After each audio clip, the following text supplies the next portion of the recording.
Hey guys, tonight we begin with something a little steamier. And by steamy, I mean absolutely horrifying in ways that would make a mummy weep. We're diving into what intimacy was really like in ancient Egypt. Forget the seductive Cleopatra fantasy Hollywood sold you. The truth, you probably wouldn't survive a single night in an ancient Egyptian bedroom. So before you get comfortable, take a moment to like the video and subscribe, but only if you genuinely enjoy what I do here. And let me know in the comments where you're tuning in from and what time it is for you. It's always fascinating to see who's joining us from around the world. Now dim the lights, maybe burn some myrrh for that authentic ancient Egyptian ambience, and let's ease into tonight's journey together. Chapter 1. Welcome to your ancient Egyptian wedding night. Congratulations, you've just gotten married in ancient Egypt. Whether you're royalty in a palace complex or a peasant in a mud-brick hovel, your wedding night is about to begin. And it's going to be a nightmare that would make the gods themselves flee back to the afterlife. Let's start at the top of the social pyramid. You're a royal bride, married to Pharaoh himself, the living god Horus, divine ruler of the two lands. The ceremony involved enough incense to choke a sacred bull and priests chanting in languages that died before your grandmother was born. Now comes the divine consummation. That's right, your most intimate moment is literally a religious ceremony designed to maintain cosmic order. Your orgasm isn't just personal, it's a matter of universal stability. Ancient Egyptians believed that Pharaoh's sexual potency directly affected the Nile's flooding, crop fertility, and whether the sun would continue rising. If you fail to conceive, it's not just personal disappointment, it's potentially cosmic catastrophe, no pressure. But wait, it gets worse. Your husband might also be your brother, or your uncle, or your cousin, because royal blood must remain pure, and the gods marry their siblings, so earthly pharaohs must do the same. Your wedding night is both intimate encounter and genetic Russian roulette. The bedchamber is decorated with erotic art that would make a modern person blush. Images of gods in various sexual positions, fertility symbols, and explicit depictions of divine copulation. But this isn't meant to be arousing, it's instructional and magical, ensuring your marital relations will produce the divine air necessary to maintain Egypt's cosmic balance. Your husband arrives wearing more jewellery than a modern rap star and smelling like a combination of expensive perfumes and mummification spices. He's been ritually purified, blessed by priests, and probably given aphrodisiacs that may or may not be poisonous. His sexual performance isn't just about pleasure, it's about proving his divine authority to rule Egypt. The bedding ritual involves priests blessing your reproductive organs while you're essentially naked, because apparently your genitals require divine approval before they can function properly. The High Priest of Ptah examines your husband's penis for signs of divine favour, while muttering incantations that would sound ridiculous if they weren't determining the fate of civilization. Now let's slide down the social pyramid. You're a scribe's daughter, married to a young priest who serves at the local temple. Your wedding night takes place in a respectable mud-brick house, and everyone's expectations are still crushing your soul. Your mother has prepared you for marriage with advice that consists entirely of magical spells and religious warnings. Submit to your husband as Isis submitted to Osiris, she says. Wear these fertility amulets during intimacy. Recite these prayers to Hathor while he performs his divine function. No one mentions your clitoris because they think it's a tiny penis that fell off during birth. Your bedchamber is blessed by a priest who sprinkles holy water while muttering incantations designed to keep demons away from your reproductive organs. Because apparently, evil spirits have nothing better to do than interfere with human sexuality.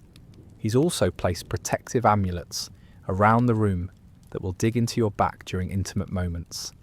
Because comfort is less important than cosmic protection. Your husband has been instructed by his father and older male relatives who've explained that women are basically mysterious creatures whose bodies work through divine magic rather than biological function. Their advice amounts to pray to Min, god of fertility, and hope for the best. Min, by the way, is depicted with a permanently erect penis larger than most women, which sets completely unrealistic expectations for human sexuality. Further down the pyramid, you're a peasant bride. Your wedding night takes place in a single room that you share with extended family, farm animals, and whatever insects have decided your home looks comfortable.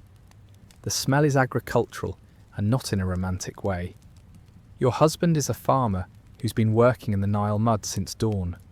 He's been preparing for marriage by consulting the local wise woman who's given him magical potions that are probably just fermented dates mixed with crocodile dung, because ancient Egyptian medicine was basically try everything and see what doesn't kill you. Your marriage bed is a reed mat that's probably older than your grandmother. The sheets, if you have them, are rough linen that feels like sandpaper against skin that's already been baked by the desert sun.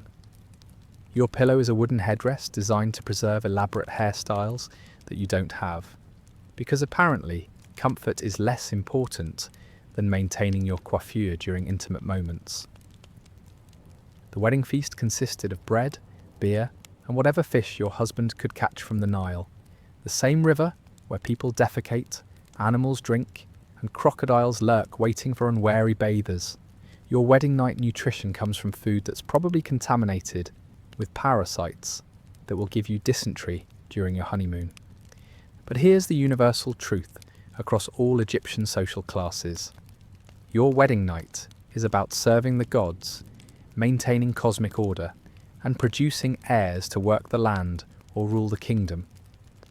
Personal pleasure, emotional connection, sexual satisfaction. Those are modern concepts that would have gotten you accused of being possessed by Set, god of chaos. Your body doesn't belong to you. It belongs to your husband, your family, the gods, and ultimately to Pharaoh himself, who rules Egypt as the living embodiment of divine authority. Welcome to ancient Egyptian sexuality, where even your orgasms serve purposes far beyond your personal happiness. And if you fail to conceive quickly, well, just remember that ancient Egyptian divorce laws were surprisingly progressive. Your husband could send you away with a simple declaration, keeping your dowry and blaming you for divine disapproval. At least you won't have to endure sexual disappointment for long. Meet Hatshepsut, one of ancient Egypt's most successful pharaohs, and a woman whose sexuality was so politically dangerous that her successors tried to erase her from history entirely. Born around 1507 BCE, she spent 22 years proving that women could rule Egypt better than most men, while navigating the sexual politics of a culture that believed female authority was cosmic heresy. Hatshepsut's sexual journey began conventionally enough, married to her half-brother Thutmose II, as required by royal tradition. This wasn't romance, it was genetic consolidation designed to keep royal bloodlines pure and political power concentrated. Their marriage was less love story than corporate merger, with reproductive expectations that would have made a breeding farm jealous. Thutmose II was weak, sickly, and more interested in religious ceremonies than ruling Egypt. Historical records suggest he suffered from skin diseases that made him physically repulsive and possibly sexually dysfunctional. Hatshepsut quickly became the power behind the throne, managing the kingdom's affairs while her husband played dress-up with priestly regalia and worried about his lesions. Their sexual relationship was probably minimal, partly due to his poor health, but mostly because royal marriages were about producing heirs, not achieving satisfaction. Thutmose II's medical problems likely made intimacy painful for both partners, creating a marriage that was political alliance rather than physical union. Hatshepsut did manage to produce one daughter, Neferua, proving that she could fulfill at least part of her reproductive obligations. But the lack of male heirs created political vulnerabilities that would shape her entire reign. In a culture obsessed with dynastic continuation, a pharaoh who couldn't produce sons was considered divinely disapproved. When Thutmose II died after ruling for only 3 years, Hatshepsut faced a crisis that would define her sexual and political identity. The heir was Thutmose III, her stepson from one of her husband's secondary wives, who was still a child. Egyptian law required a male pharaoh, but reality required someone competent to rule the most powerful civilization on earth. Hatshepsut's solution was revolutionary. She would become pharaoh herself, adopting male royal regalia and ruling as a king rather than a queen.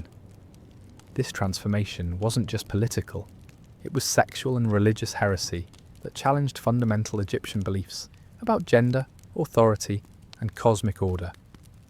The sexual implications were staggering. As female pharaoh, Hatshepsut couldn't marry another pharaoh.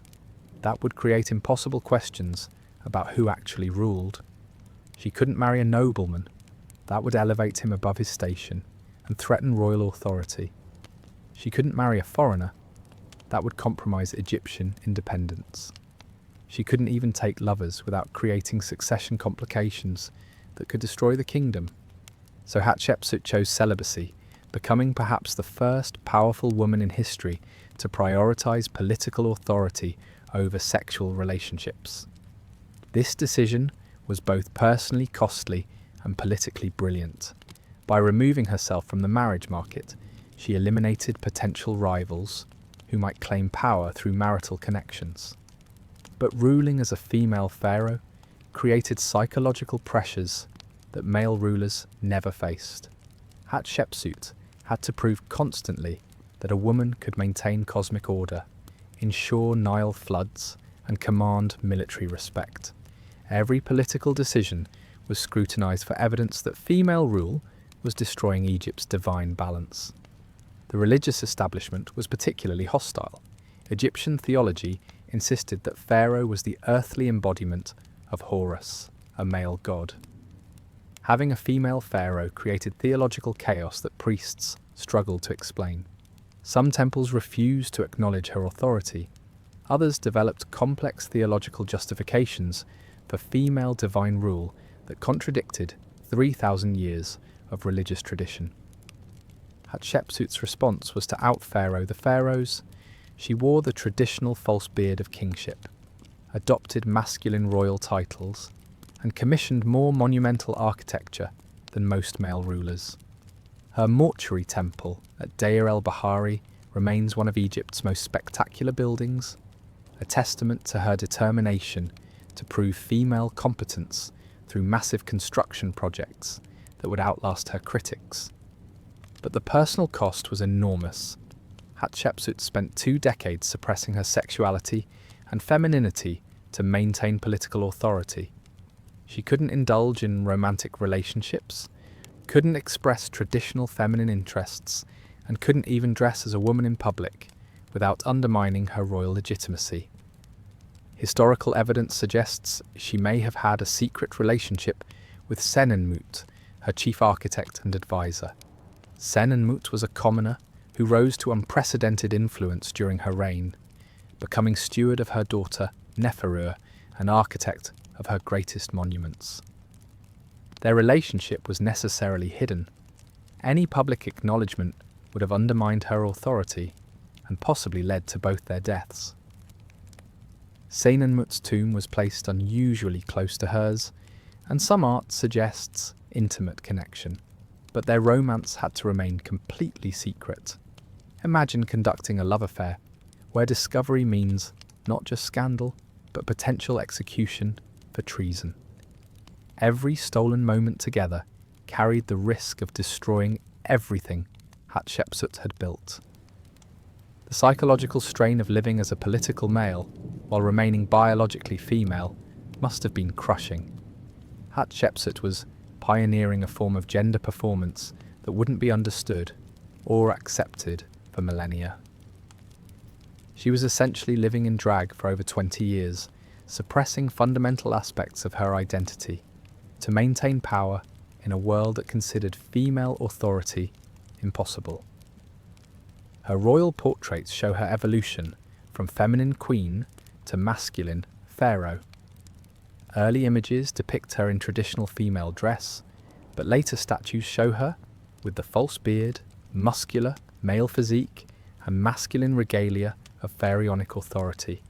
She literally transformed her physical presentation to match political necessity.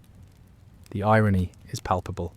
Hatshepsut was one of Egypt's most successful rulers, presiding over 22 years of peace, prosperity, and monumental construction.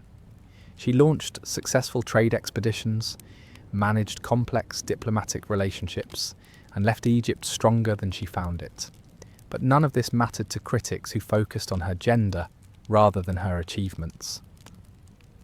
When Hatshepsut died around 1458 BCE, Thutmose III immediately began erasing her from official records.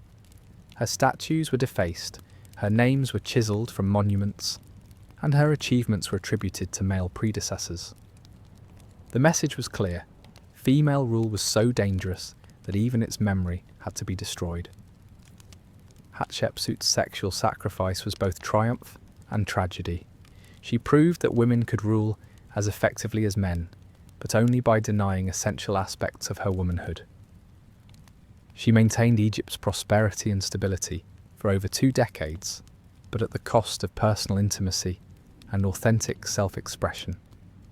Her legacy reveals the impossible choices facing powerful women in ancient societies.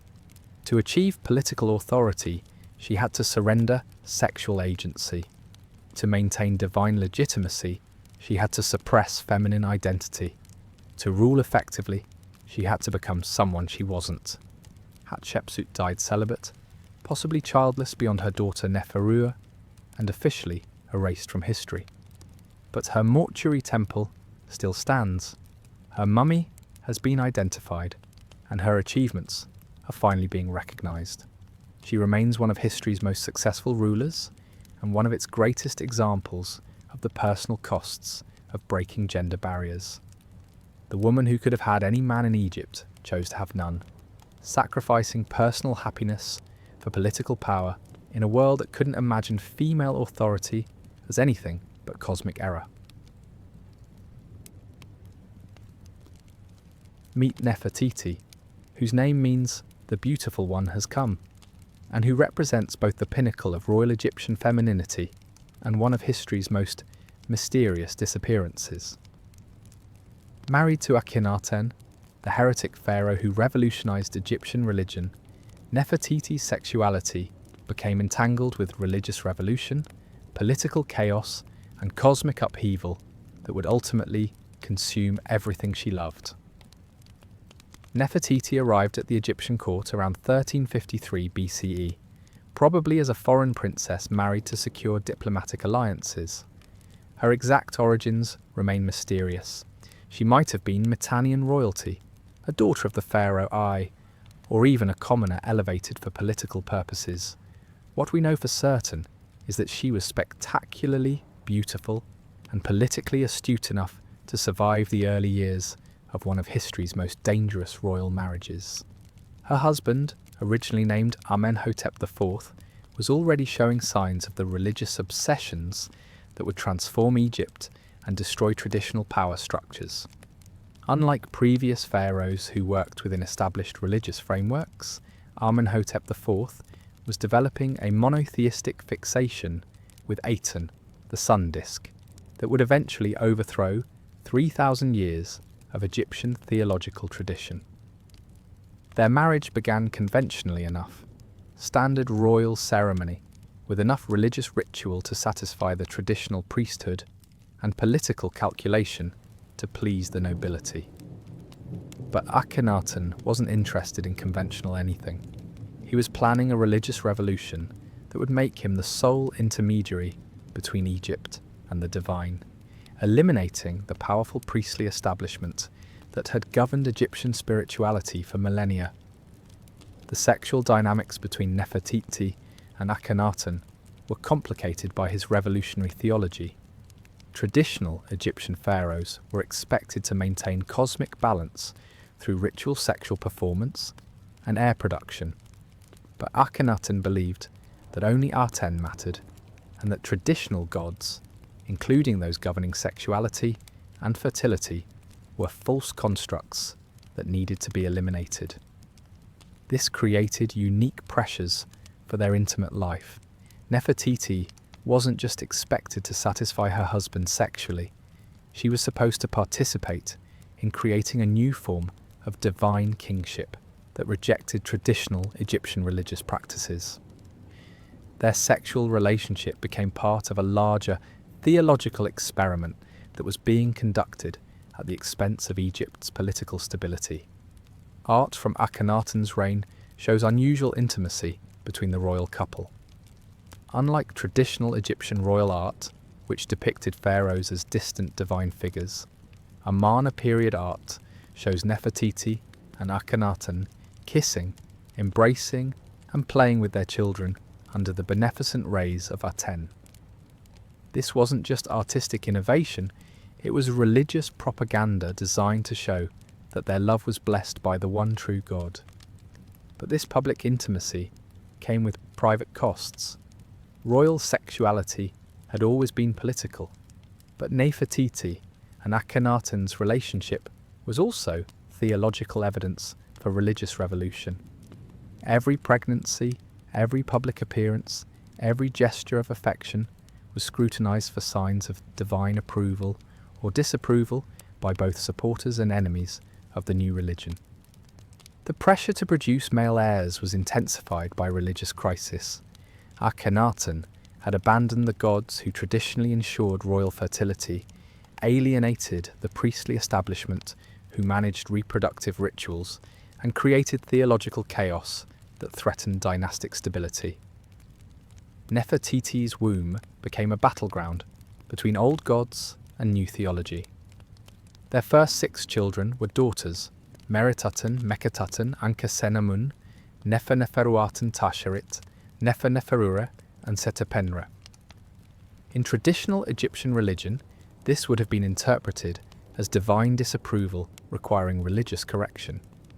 But Akhenaten insisted that Aten was pleased with their family, creating theological crisis that rippled through Egyptian society. The lack of male heirs created succession problems that threatened political stability. Egyptian nobles who had grudgingly accepted Akhenaten's religious revolution became increasingly nervous about dynastic continuation.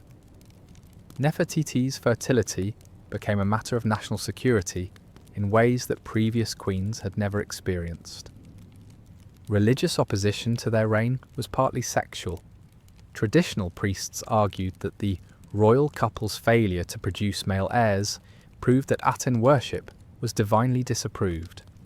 They pointed to Nefertiti's string of daughters as evidence that the old gods were punishing Egypt for abandoning proper religious practices.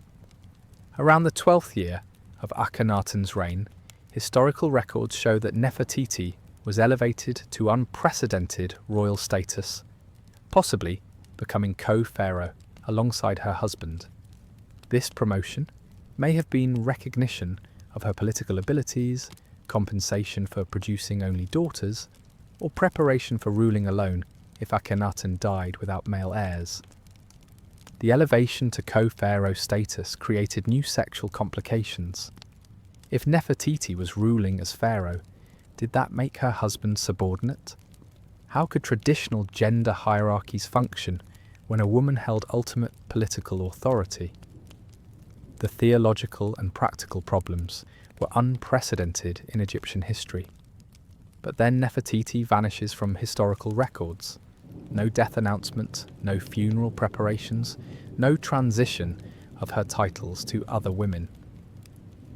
She simply disappears from Egyptian documentation around year 14 of Akhenaten's reign, at the height of her political power and influence. Theories about her fate range from death in childbirth to political exile to transformation into the mysterious male pharaoh who briefly ruled after Akhenaten's death. Some historians suggest that Nefertiti became Pharaoh Neferuaten, who ruled briefly after Akhenaten died. This would mean she followed Hatshepsut's example, adopting male royal identity to maintain political authority when feminine rule became impossible.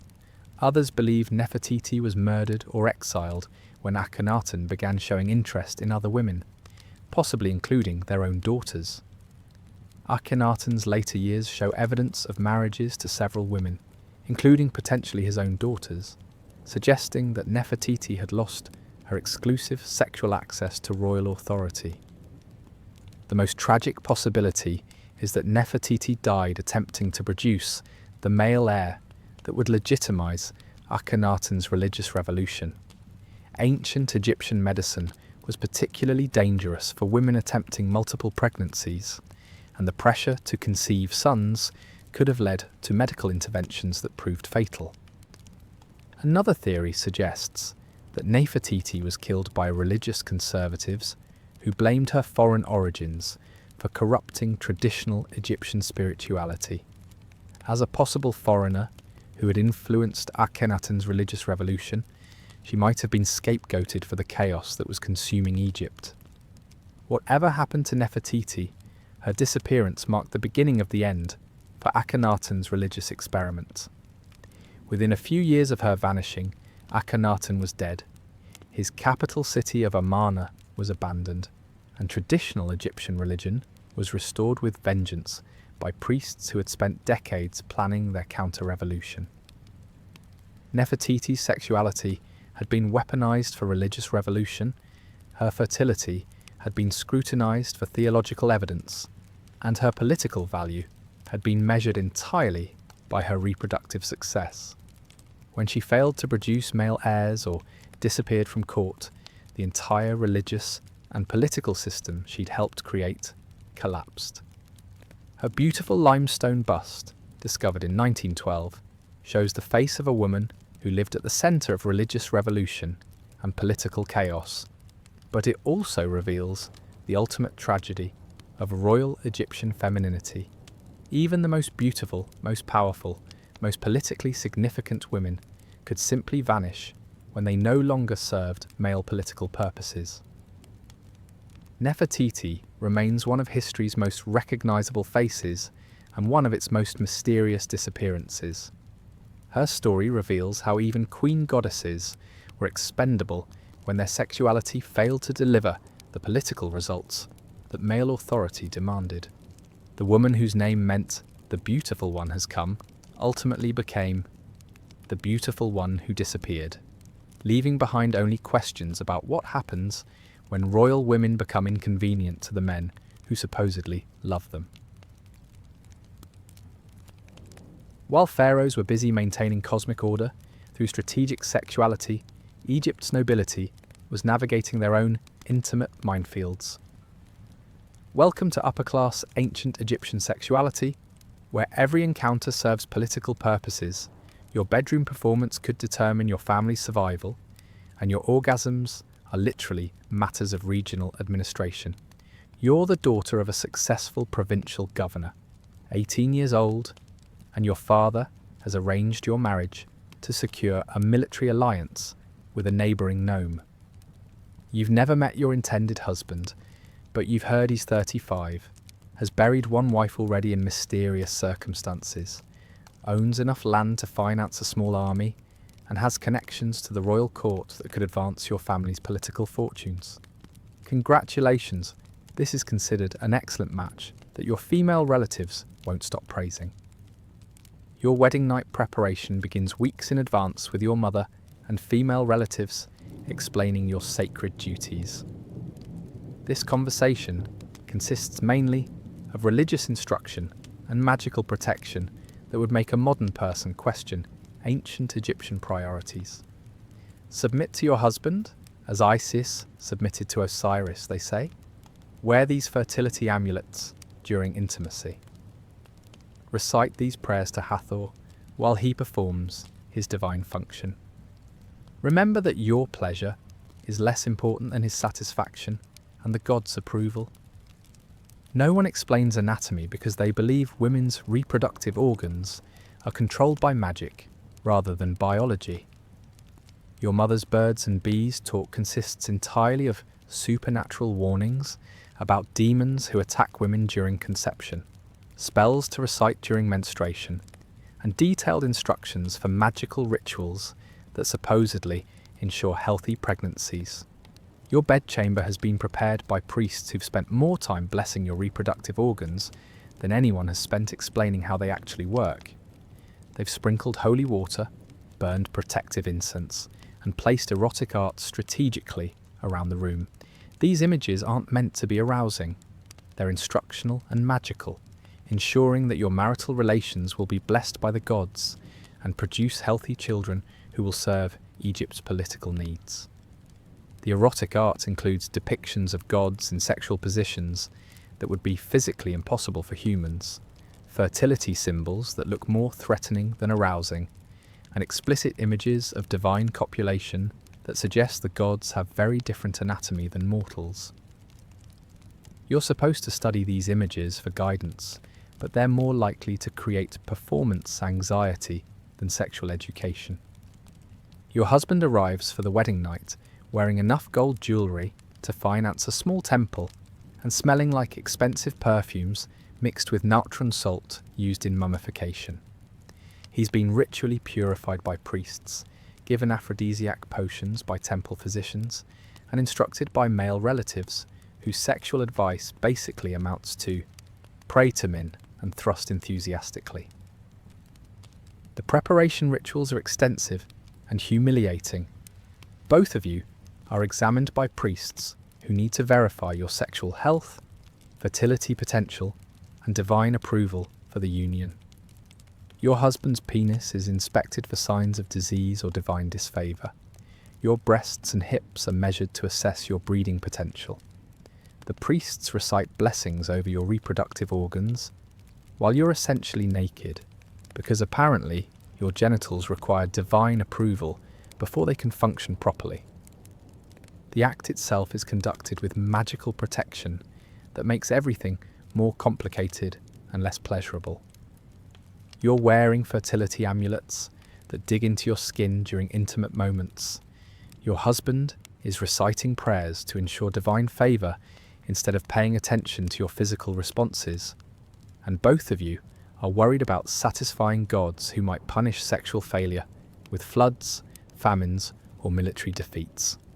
Egyptian medical knowledge about female sexuality is appallingly inadequate. Physicians believe that women's reproductive systems are controlled by wandering uteruses that travel around the body, causing various problems. They think menstruation is caused by excess blood that needs to be expelled through bleeding. They believe that female orgasm is unnecessary for conception and potentially dangerous because it might interfere with proper seed implantation. Afterward, there's no intimate conversation or emotional connection. Your husband immediately begins prayers thanking the gods for successful completion of his marital duties. You begin reciting incantations designed to encourage conception and prevent demonic interference with potential pregnancy. Neither of you considers the possibility that sex might be enjoyable rather than simply functional. But the real nightmare begins with the pressure to conceive. Every month that passes without pregnancy is interpreted as divine disapproval that reflects badly on both families' religious standing. Your husband's sexual visits become increasingly mechanical and desperate. Temple physicians provide herbal treatments that range from useless to dangerous. Your family begins worrying that you're cursed, barren, or secretly practicing contraception. Egyptian fertility treatments include inserting crocodile dung into your vagina, drinking potions made from ground-up mummy, and wearing amulets containing unidentifiable animal parts. These remedies are not only ineffective, but often cause infections that make conception even less likely. If you're fortunate enough to get pregnant, new horrors await. Ancient Egyptian pregnancy is a 9-month exercise in terror punctuated by magical rituals designed to protect you from demons who specialise in attacking pregnant women. There's no prenatal care beyond amulets and prayers that may or may not work. You're attended by midwives whose medical knowledge consists entirely of folk wisdom passed down through generations of women who survived childbirth by luck rather than skill.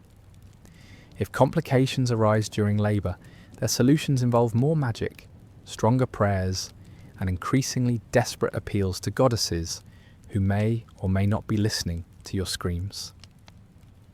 Childbirth itself takes place on a special birthing chair, surrounded by protective amulets and attended by female relatives who offer encouragement while secretly preparing for your possible death. Maternal mortality rates are catastrophically high. Estimates suggest that 15 to 20% of Egyptian women died in childbirth, making pregnancy literally a life or death gamble. If you survive delivery, you face new challenges. You're expected to nurse the baby while wearing protective amulets to prevent demons from stealing your milk or poisoning your breast milk. But nursing delays the return of fertility, and everyone's anxious for the next pregnancy to ensure dynastic continuation and political alliance maintenance. Egyptian noble women who fail to produce children quickly become political liabilities. Sterile wives can be divorced, replaced by secondary wives, or simply ignored while their husbands focus reproductive attention on concubines or slave women who might prove more fertile. Your worth as a woman is measured entirely by your reproductive success. Some noble women find ways to assert agency within these constraints. They become involved in religious activities that give them social influence, manage household economies that include significant financial responsibilities, or develop political power through their children's strategic marriages to other noble families. Others discover that magic and medicine overlap enough that they can gain power as healers, midwives, or religious practitioners who serve other women struggling with fertility problems, difficult pregnancies, or sexual dysfunction. But for most, marriage is an endurance test conducted under divine surveillance. You're trapped in a system that values you only for reproductive capacity, married to a man who sees you as a combination fertility goddess and political asset. Your pleasure is irrelevant, your satisfaction is unimportant, and your survival depends entirely on your ability to produce healthy children who will serve Egypt's political and religious purposes. Sexual dysfunction, infertility, or complications during pregnancy can destroy noble families, end political alliances, and create succession crises that affect entire regions of Egypt. In ancient Egyptian society, even aristocratic women are expendable when they can't deliver the reproductive results that male authority demands. Your body belongs to your husband, your family, the gods, and the pharaoh. Welcome to noble Egyptian sexuality, where intimacy serves cosmic order and personal desires are luxury items you can't afford. Even your orgasms have political implications that extend far beyond your bedroom. Meet the women whose sexuality was literally owned by Egyptian deities, the priestesses, temple dancers, and sacred prostitutes who served gods through ritualized sexual performance. Welcome to temple sexuality, where your orgasms are religious obligations, your body is divine property, and your most intimate moments are community religious experiences. You're a young woman from a respectable family who's been dedicated to the temple of Hathor, goddess of love, sexuality, and feminine power. This isn't necessarily a religious calling. Your parents may have dedicated you to secure divine favour, fulfill a vow made during a difficult childbirth, or simply because they had too many daughters to support financially, and temples provided reliable employment for excess female children.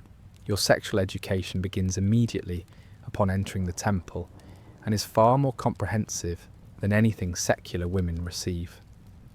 Unlike noble wives who learn about sexuality through whispered conversations and wedding night disasters, you receive detailed instruction in sexual techniques, reproductive anatomy, and erotic performance from experienced priestesses who treat sexuality as a professional skill. This knowledge isn't for personal empowerment, it's for religious service that requires technical competence in areas that ordinary women never explore. You learn about male anatomy, sexual positions, oral techniques, and the art of faking orgasms convincingly.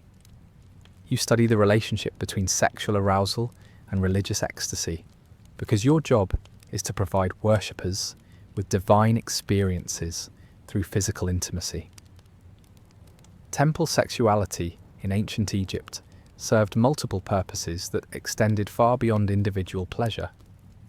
Fertility rituals required actual sexual acts to encourage agricultural abundance. Your orgasms were supposed to ensure good Nile floods and successful harvests. Divine marriage ceremonies needed human representatives to serve as sexual partners for gods during religious festivals.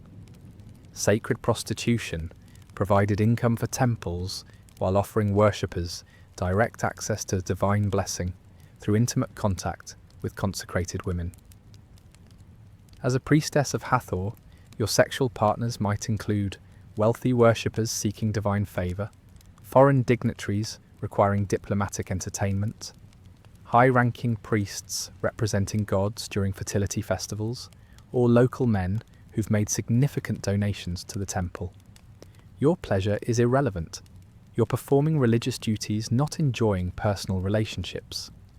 The temple provides detailed instruction in sexual positions that correspond to different religious purposes.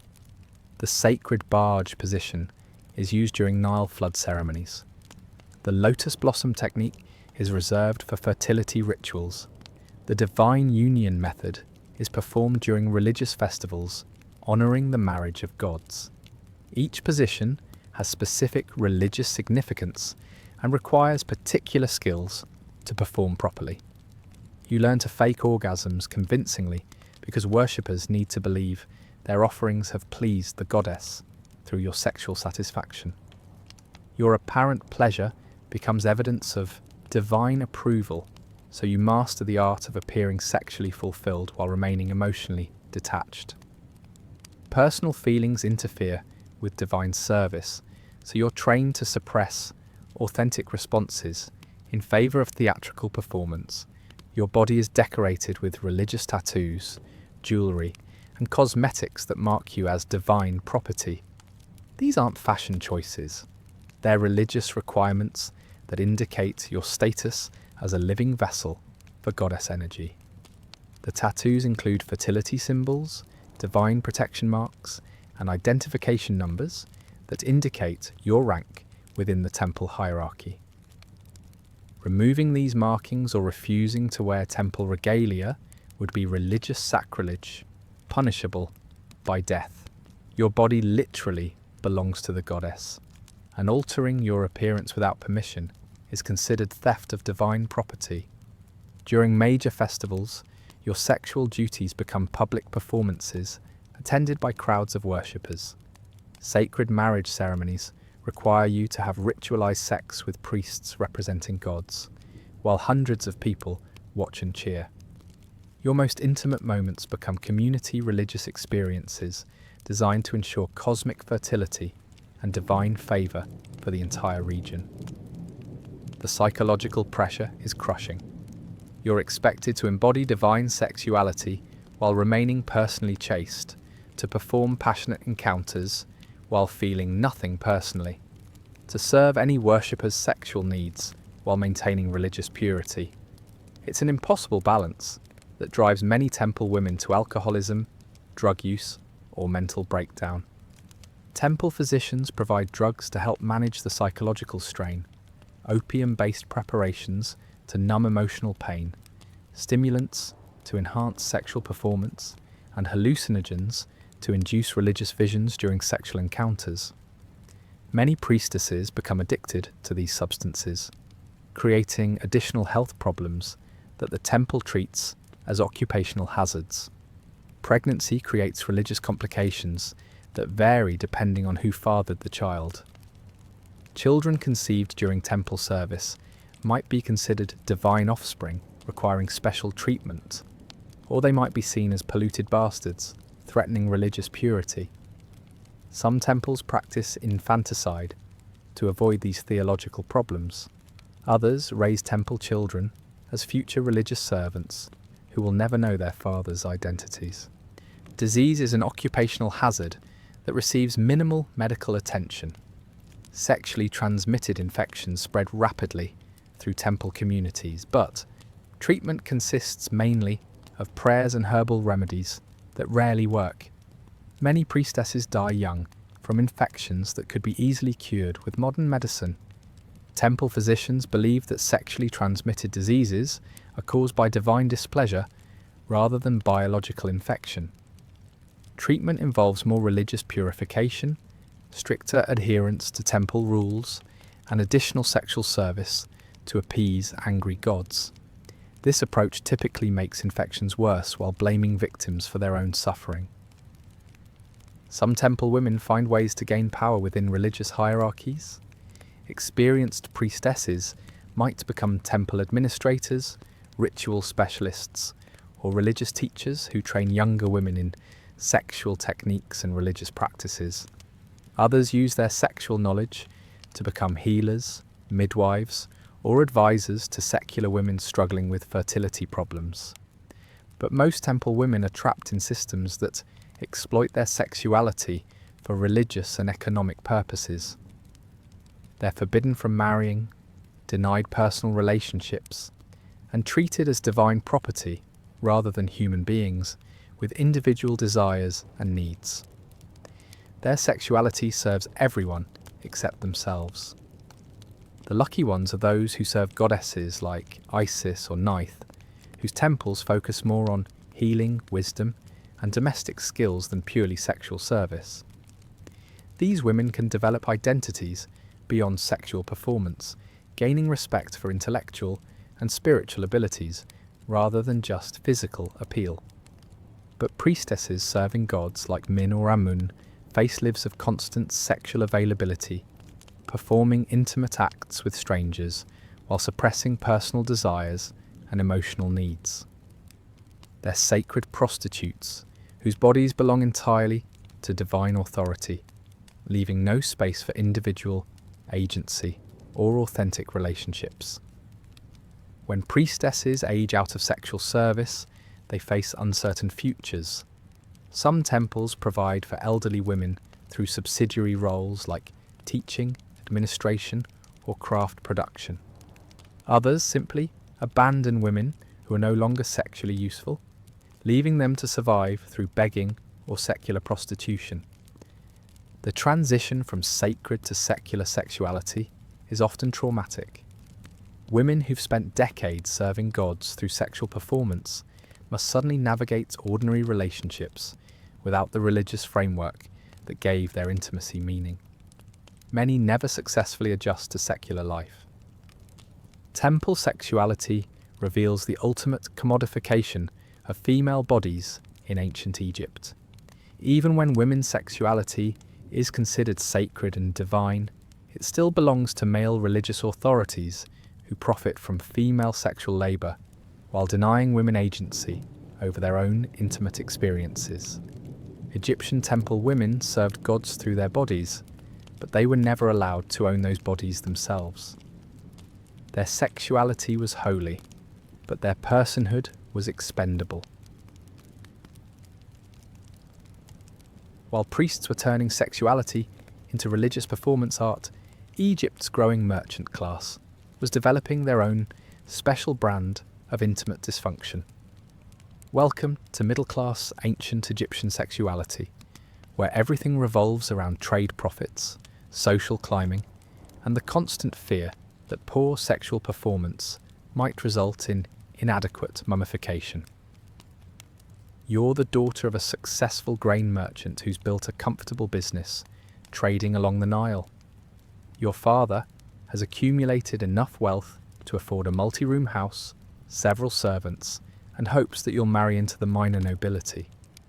You're 20, which makes you practically elderly by Egyptian standards, but your father has been holding out for an offer that includes both political connections and adequate burial provisions. That offer comes from the son of a regional administrator who needs your dowry to finance his political ambitions and maintain the family tomb complex. It's a classic Egyptian transaction. Your father buys bureaucratic connections, your husband gets commercial financing, and you get the privilege of pretending this arrangement has anything to do with love.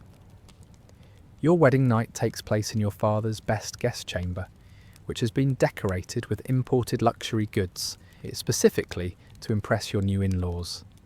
The room smells like expensive incense and commercial ambition. Your husband arrives nervous about performing his duties with a merchant's daughter, who probably understands mathematics better than he understands women. The class dynamics add extra complications to your intimate encounters. Your husband was raised to believe that administrative authority makes him superior to commercial wealth, but your dowry makes him financially dependent on your family's business success. He resents needing your money. You resent his condescension toward trade. It's a perfect recipe for sexual disaster, seasoned with economic anxiety. Your education has been better than most women's. You can read hieroglyphs, calculate trade profits, and manage household accounts, but no one has explained sexual anatomy beyond submit to your husband and pray to Hathor for fertility. Your wedding night becomes an exercise in mutual ignorance performed under pressure from families who need this alliance to succeed. The physical encounters are complicated by religious expectations that make everything more difficult. Your husband has been taught that sexual satisfaction requires divine blessing, so he spends more time praying to fertility gods than paying attention to your physical responses. You've been instructed to recite spells during intimacy to ensure conception, which makes concentration on pleasure virtually impossible. Egyptian merchant families live in constant anxiety about afterlife preparations, which affects every aspect of life, including sexuality. Your husband isn't just trying to satisfy you sexually, he's trying to accumulate enough merit with the gods to ensure proper mummification and successful passage to the afterlife. Sexual performance becomes another form of divine worship with eternal consequences. After the brief, awkward consummation, the real challenges begin, navigating the complex social and economic pressures of merchant-class marriage while planning for the afterlife. Your husband needs to maintain his administrative status while living on your father's trade profits. You need to produce heirs while managing household finances and ensuring adequate funeral preparations for the entire family. Sex in merchant marriages is often scheduled around business cycles and religious calendars. Your husband might be travelling for weeks, managing regional administrative duties or collecting taxes. When he returns, marital relations are conducted with the efficiency of commercial transactions, quick, purposeful, and focused on results that will satisfy both gods and family expectations. The pressure to conceive is intense but different from noble marriages. You need heirs to inherit the combined family wealth and continue business operations, but you also need to time pregnancies carefully to avoid disrupting trade activities or depleting resources needed for proper burials. Merchant-class pregnancy involves constant calculation of costs versus benefits. Children are expensive to raise and educate, but they're also necessary for business continuation and family security. Each pregnancy represents a financial investment that might not pay off if the child dies young or proves unsuitable for commerce. Merchant-class women have slightly more agency than their noble counterparts, but it comes with its own complications. You might have opinions about business decisions, political developments, or household management, but expressing them too strongly threatens your husband's masculine authority and administrative reputation. The bedroom becomes another venue where class tensions and gender expectations collide. Your husband expects you to be submissive, like a proper wife, but also capable, like a merchant's daughter. You're supposed to be sexually available, but not too enthusiastic, financially astute, but not too independent, religiously devout, but not more knowledgeable than your husband about divine matters. If your marriage produces children, they become investments in long-term family strategy. Sons must be educated for administrative or commercial careers. Daughters must be married well enough to maintain the family's rising social status. Every aspect of family sexuality serves the larger goals of accumulating wealth and achieving proper burial provisions. Some merchant wives find genuine partnerships with their husbands, combining commercial knowledge with administrative connections to build real prosperity and political influence. Others discover that money can't buy sexual satisfaction, emotional fulfillment, or protection from the constant anxiety about afterlife preparation. But many merchant-class women find themselves trapped between worlds, too educated to accept complete submission, too dependent to demand equality, too ambitious to settle for contentment, and too realistic to believe in romantic love when survival and mummification require constant financial calculation. The merchant class represents ancient Egypt's economic future, a world where commercial success challenges traditional hierarchies, where individual achievement can overcome birth circumstances, and where women's contributions to family wealth can't be completely ignored. But in the bedroom, even progressive merchant families struggle with fundamental problems that plague all Egyptian society. Women's bodies serve family purposes, sexuality exists for reproduction and divine favour, and personal desires remain secondary to economic and religious obligations. Your sexuality is measured by its contribution to family wealth, political connections, and afterlife preparations. Welcome to merchant-class Egyptian intimacy, where even your orgasms are business investments that might determine whether you get proper mummification when you die. Meet Ankhesenamun, born into the chaos of Akhenaten's religious revolution, and destined to become one of history's most tragic royal wives. Originally named Ankhesenparten, she was daughter to Nefertiti and Akhenaten, sister wife to Tutankhamun, and ultimately a political pawn whose sexuality was weaponized to legitimize competing claims to Egypt's throne. Ankhesenamun's story begins in the experimental city of Amarna, where her father Akhenaten was conducting his revolutionary monotheistic experiment that would ultimately destroy traditional Egyptian religion and create political chaos lasting generations.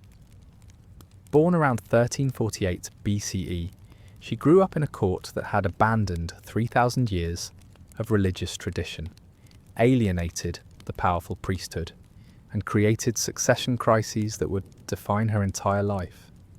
Her sexual education began early and traumatically. Royal Egyptian princesses were groomed from childhood for political marriages that served dynastic purposes rather than personal happiness. But Ankhesenamun faced additional pressures because her father's religious revolution had destroyed traditional marriage alliances and created theological chaos that made normal royal sexuality impossible. The Amarna court was a hotbed of sexual dysfunction and religious experimentation.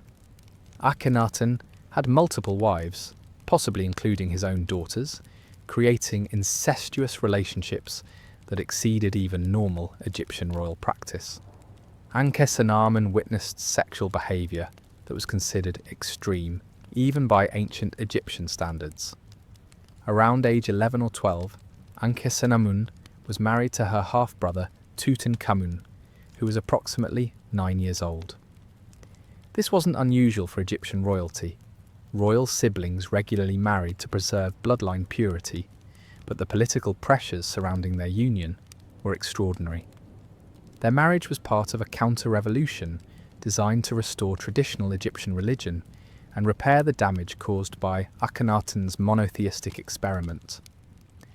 Tutankhamun's name had been changed from Tutankhaten to reflect the restoration of Amun worship, and Ankhesenamun's name was similarly modified to remove references to Aten. The sexual aspect of their marriage was probably delayed until both children reached puberty, but the political implications were immediate. Their union represented the restoration of traditional royal practices, the legitimacy of orthodox religious beliefs, and the hope that proper royal sexuality would restore cosmic order to Egypt. When sexual relations finally began, both Ankhesenamun and Tutankhamun were teenagers carrying the weight of national expectations that would have crushed adult personalities. Their intimate encounters weren't just personal experiences, they were religious rituals designed to prove that traditional Egyptian gods had returned to bless the kingdom with fertility and stability. The pressure to produce male heirs was crushing beyond anything previous royal couples had experienced. Egypt needed legitimate pharaohs to continue the restored dynasty and prove that abandoning Aten worship had restored divine favour. Every month without pregnancy was interpreted as potential divine disapproval that threatened the entire religious restoration. Archaeological evidence from Tutankhamun's tomb suggests that Ankhesenamun suffered at least 2 miscarriages or stillbirths, both female fetuses who were mummified and buried with their father. These reproductive failures weren't just personal tragedies, they were interpreted as potential divine disapproval that threatened the entire restoration project. Court physicians, priests and advisors scrutinized every aspect of the royal couple's intimate life, seeking explanations for why the gods weren't blessing their union with healthy male children. Sexual positions, timing, religious preparations, and magical protections were all analysed and modified in desperate attempts to achieve successful pregnancy. The sexual dysfunction may have been partly caused by inbreeding that exceeded even normal Egyptian royal practice. Tutankhamun and Ankhesenamun were the products of multiple generations of sibling marriage combined with the additional genetic concentration created by Akhenaten's unusual family arrangements. Their failed pregnancies might have been the inevitable result of excessive genetic damage rather than divine punishment. Egyptian medical knowledge about genetics was non-existent, so reproductive failures were always interpreted as religious problems requiring spiritual solutions. The royal couple underwent increasingly elaborate purification rituals, magical treatments, and religious ceremonies designed to encourage divine blessing on their sexual union. When Tutankhamun died around 1323 BCE at approximately 18 years old, Ankhesenamun faced a crisis that would determine her survival. As the last direct descendant of the Amarna royal line, she represented both legitimacy and danger to competing political factions seeking to control Egypt. The traditional solution would have been for Ankhesenamun to marry the next pharaoh, transferring her royal legitimacy to whoever could claim the throne. But she was approximately 25 years old, had no living children, and had been associated with the religious turmoil that Egypt was trying to forget. Historical records suggest that Ankhesenamun wrote desperate letters to the Hittite king, begging him to send a son for her to marry rather than forcing her to wed a servant, probably referring to Tutankhamun's advisor who was maneuvering to become pharaoh. This letter reveals both her political desperation and her understanding that marriage meant political survival or destruction. The Hittite prince sent in response to her letters was murdered before reaching Egypt, probably by Egyptian agents who wanted to prevent foreign control of the throne. Ankhesenamun's attempt to escape Egyptian political control through foreign marriage had failed catastrophically. Forced to marry Ankhesenamun found herself wed to a man old enough to be her grandfather, who had served her family for decades. The sexual implications were horrifying. She was required to provide legitimacy for her grandfather's usurpation through marriage that was both politically necessary and personally repugnant. The marriage to I was brief and probably unconsummated. I was elderly, politically focused on consolidating power, and primarily interested in Ankhesenamun's royal bloodline rather than her personal qualities. She provided legitimacy for his reign, but received no protection, affection, or security in return. When I died after ruling for only 4 years, Ankhesenamun faced another succession crisis. The throne passed to Horemheb, a military commander who had no connection to royal bloodlines and no need for her legitimizing presence. She disappeared from historical records, probably murdered, to prevent her from legitimizing future challenges to his authority. Ankhesenamun's sexuality had been weaponized from childhood. Her fertility had been scrutinized for theological evidence, and her political value had been measured entirely by her reproductive potential and royal bloodline. When she failed to produce male heirs and became politically inconvenient, she was eliminated like any other obstacle to male ambition. Her story reveals the ultimate vulnerability of royal women in patriarchal societies. Even princess queens with divine bloodlines could be discarded when their sexuality failed to serve male political purposes. Ankhesenamun lived through religious revolution, dynastic collapse, and political chaos, but she couldn't survive being an inconvenient woman in a world controlled by men. The girl who had been born into divine royalty died as a political liability, murdered for the crime of being female in a world that valued women only for their reproductive and legitimizing functions. Her mummy has never been identified, her tomb has never been found, and her story survives only in fragments that reveal the tragic fate of women whose sexuality becomes political currency. While royal families were busy destroying dynasties through sexual dysfunction, Egypt's peasants were struggling with their own intimate nightmares that made royal problems look trivial. Welcome to peasant sexuality in ancient Egypt, where everything hurts, nothing is private, your sex life is determined by agricultural cycles, and survival depends on reproductive success that might kill you.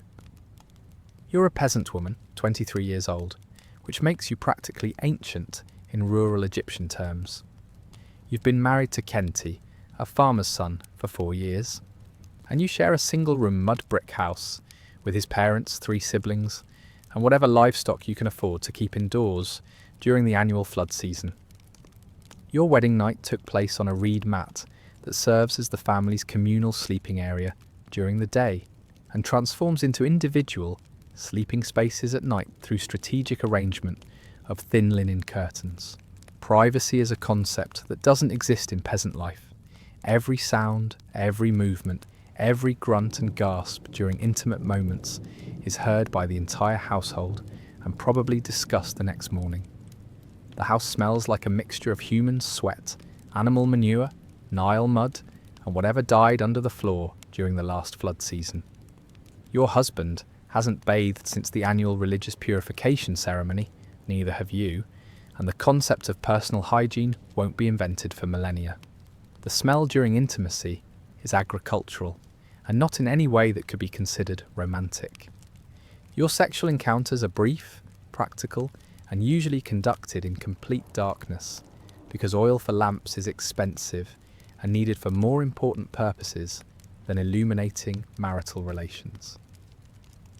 The Egyptian church teaches that sex is only acceptable for procreation and only in positions that don't suggest excessive enjoyment, so anything resembling pleasure is spiritually dangerous.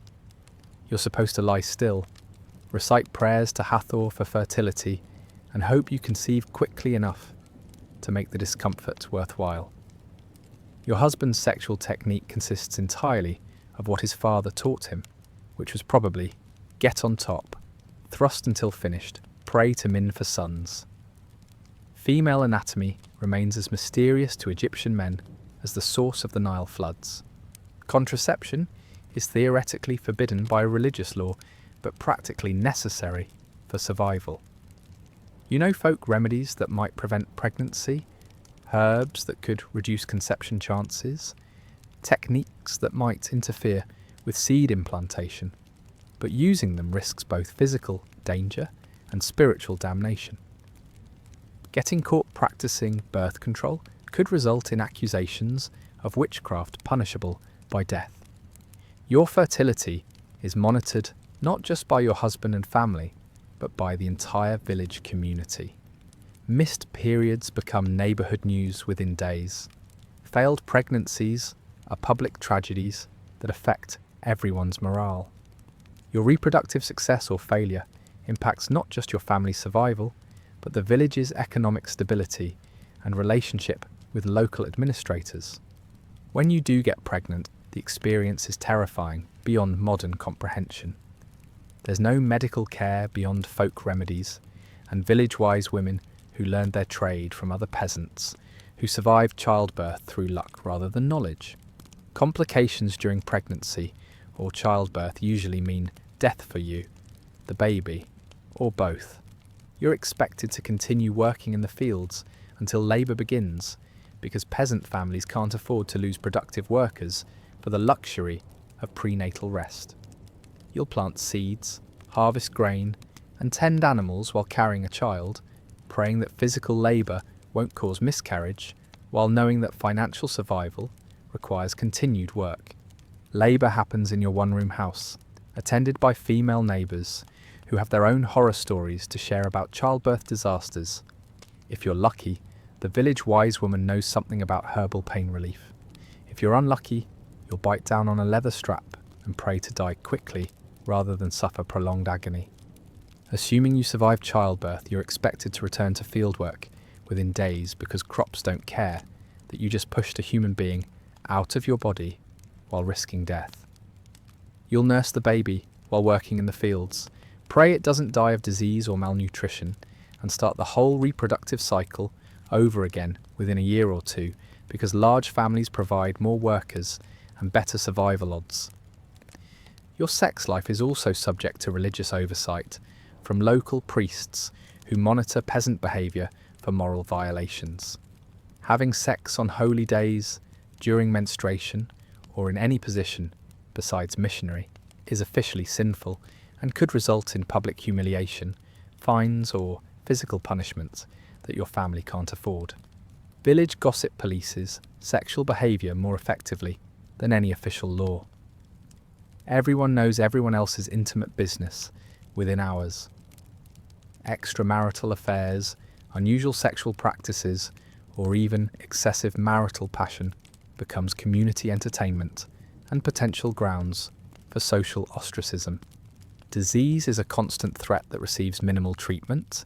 Sexually transmitted infections spread through peasant communities without effective remedies. Other medical problems like infected wounds, nutritional deficiencies and parasitic diseases affect sexual health and reproductive capacity. Many peasants die young from treatable conditions. Some peasant couples find genuine affection and partnership despite these brutal constraints. Working together to survive creates bonds that can develop into real intimacy and mutual support. Shared hardships sometimes produces relationships based on genuine care rather than just economic necessity. But for most, marriage is an endurance test conducted under divine surveillance and community oversight. You're trapped in a system that values you only for reproductive capacity and work productivity. Married to a man who sees you as a combination breeding animal and farm labourer? Your pleasure is irrelevant. Your satisfaction is unimportant, and your survival depends entirely on your ability to produce healthy children who can work the land. Sexual dysfunction, infertility, or complications during pregnancy can destroy peasant families economically and socially. Women who can't produce children become burdens that families might abandon. Men who can't perform sexually face ridicule that affects their social standing and economic opportunities.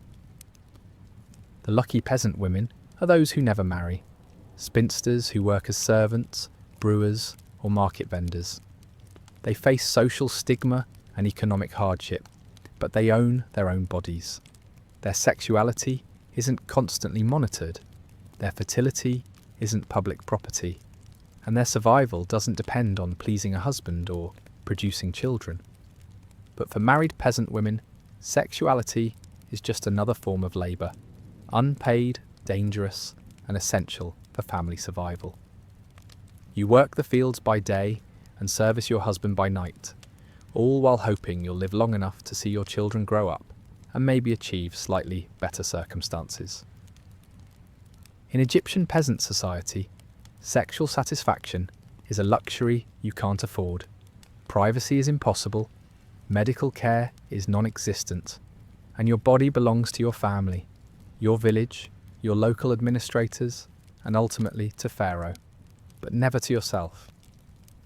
Welcome to peasant Egyptian sexuality, where intimacy is another survival skill, and personal desires are indulgences that could literally get you killed. While peasants were dying from untreated infections and nobles were suffering through politically motivated sexual dysfunction, ancient Egyptian physicians were developing medical treatments that were often worse than the original problems. Welcome to Egyptian medical sexuality, where the cures were deadlier than the diseases and your doctor's treatments might kill you faster than your sexual problems.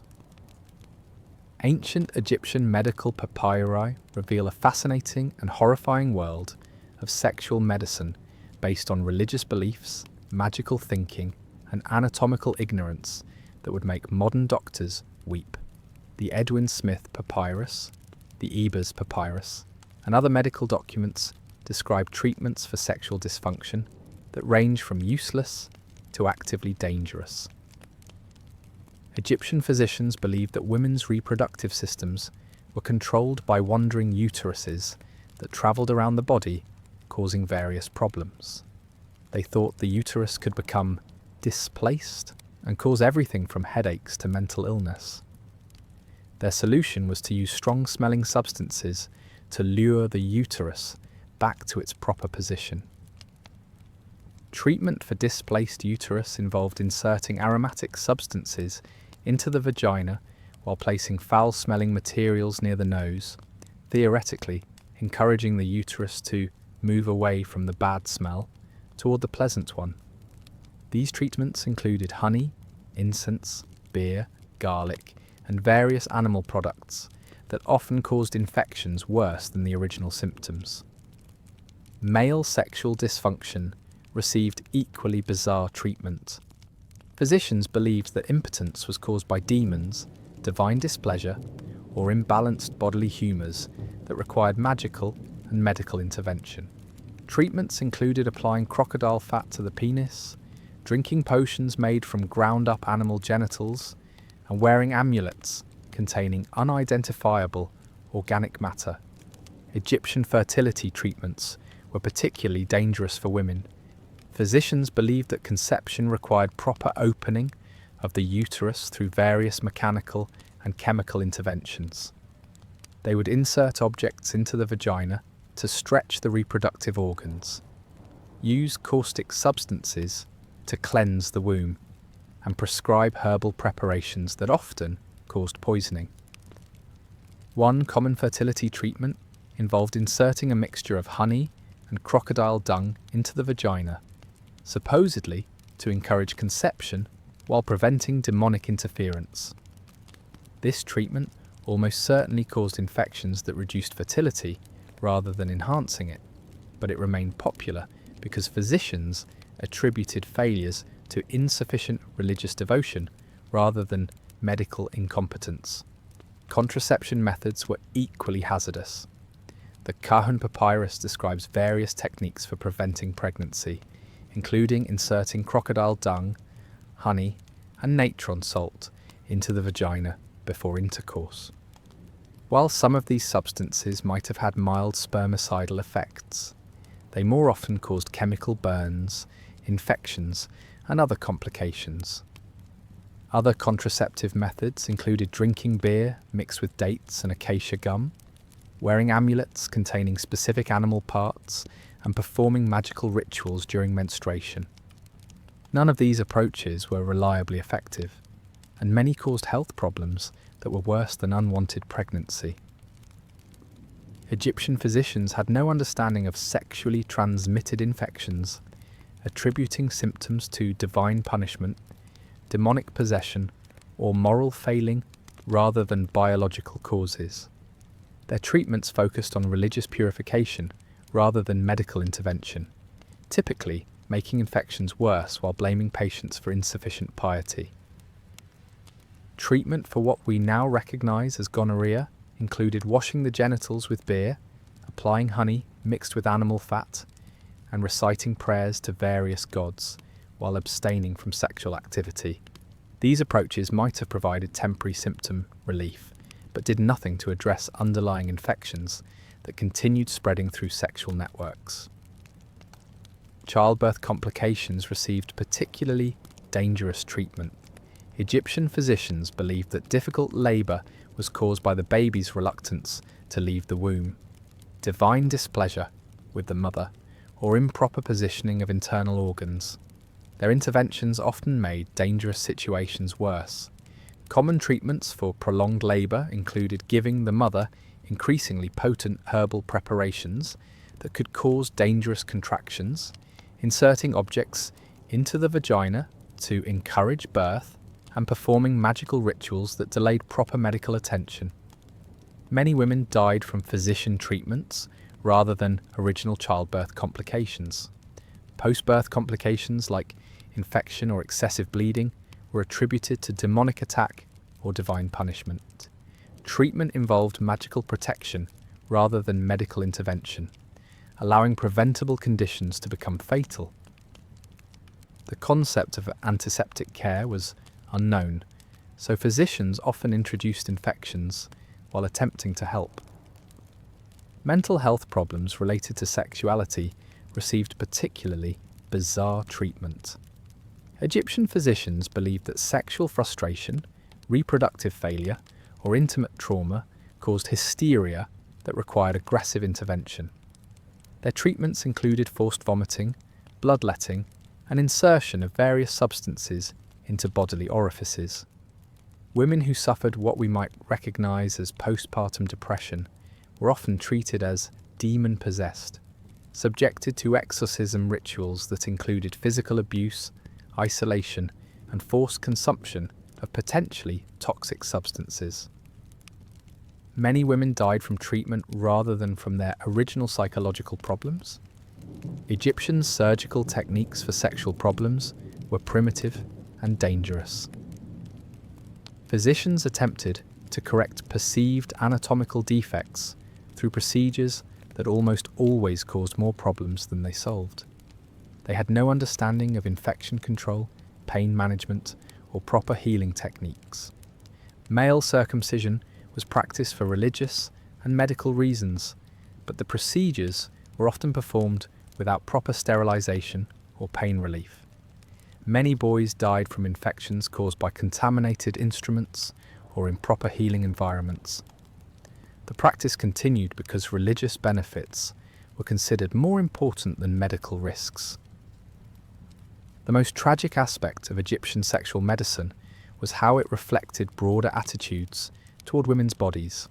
Female sexual problems were more likely to be attributed to moral failing than male dysfunction, and treatments for women were often more invasive and dangerous than those offered to men. Egyptian medical texts reveal a profession that was genuinely trying to help people, but was handicapped by religious beliefs, cultural prejudices, and complete ignorance of basic biological facts. Physicians wanted to cure sexual dysfunction and reproductive problems, but their methods often killed patients faster than the original conditions. The irony is that Egyptian medicine was considered advanced for its time and was respected throughout the ancient Mediterranean world. Foreign royalty sought treatment from Egyptian physicians, who were regarded as the most skilled medical practitioners available. This reputation was based more on confidence and religious authority than actual medical effectiveness. Modern analysis of Egyptian medical practices reveals that most treatments were either useless or actively harmful. Patients who survived Egyptian medical care did so despite their physicians, rather than because of them.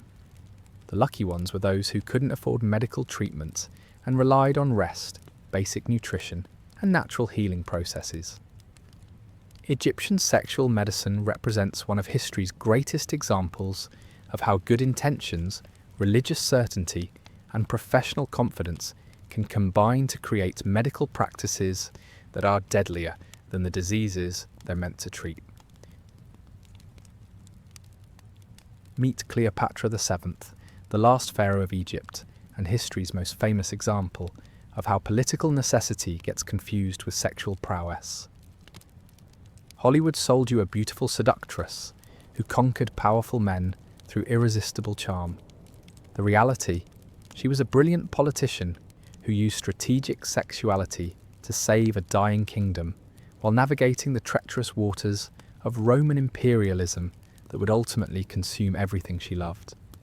Cleopatra became pharaoh at 1851 BCE, inheriting an Egypt that was essentially a Roman client state, drowning in debt and political chaos. Her kingdom was broke, her people were restless, and Roman armies were camped on her borders, waiting for any excuse to complete their conquest of the ancient kingdom. Her first major sexual political decision was marrying her younger brother, Ptolemy XIII, as required by Egyptian royal tradition that had governed the dynasty for 3 centuries. This wasn't a romantic choice. It was a desperate attempt to legitimize her rule according to ancient customs, while navigating Roman political pressure that threatened to destroy Egyptian independence. The marriage was a disaster from the beginning. Ptolemy XIII was about 10 years old and controlled by court advisors who wanted to remove Cleopatra from power and establish a more compliant relationship with Rome. The sexual aspect of their union was minimal to non-existent, but the political implications were enormous. Civil war erupted between the siblings, forcing Cleopatra into exile and threatening the complete collapse of Ptolemaic rule. Enter Julius Caesar, arriving in Alexandria in 48 BCE to collect debts owed to Rome and mediate the civil war that was destabilizing Egypt's government. Cleopatra's seduction of Caesar wasn't some romantic fairy tale. It was a calculated political gamble by a desperate queen who needed Roman military support to regain her throne and prevent the complete annexation of Egypt. The famous story of Cleopatra being smuggled to Caesar in a carpet bundle reveals the reality of her situation. She wasn't a powerful seductress entertaining suitors in luxurious palaces. She was a fugitive, sneaking into her own capital city to beg for foreign military assistance from a Roman general who could either save her kingdom or destroy it completely. Caesar was 52, Cleopatra was 21, and their relationship was transactional from the beginning. She offered him Egypt's wealth, strategic location, and the prestige of controlling the ancient kingdom that had fascinated Romans for generations. He offered her Roman legions and political protection against both her brother and other Roman competitors who wanted to seize Egypt for themselves. Sex was just the mechanism for sealing their alliance, but it came with enormous personal and political costs. Cleopatra's relationship with Caesar made her completely dependent on his continued political success in Rome.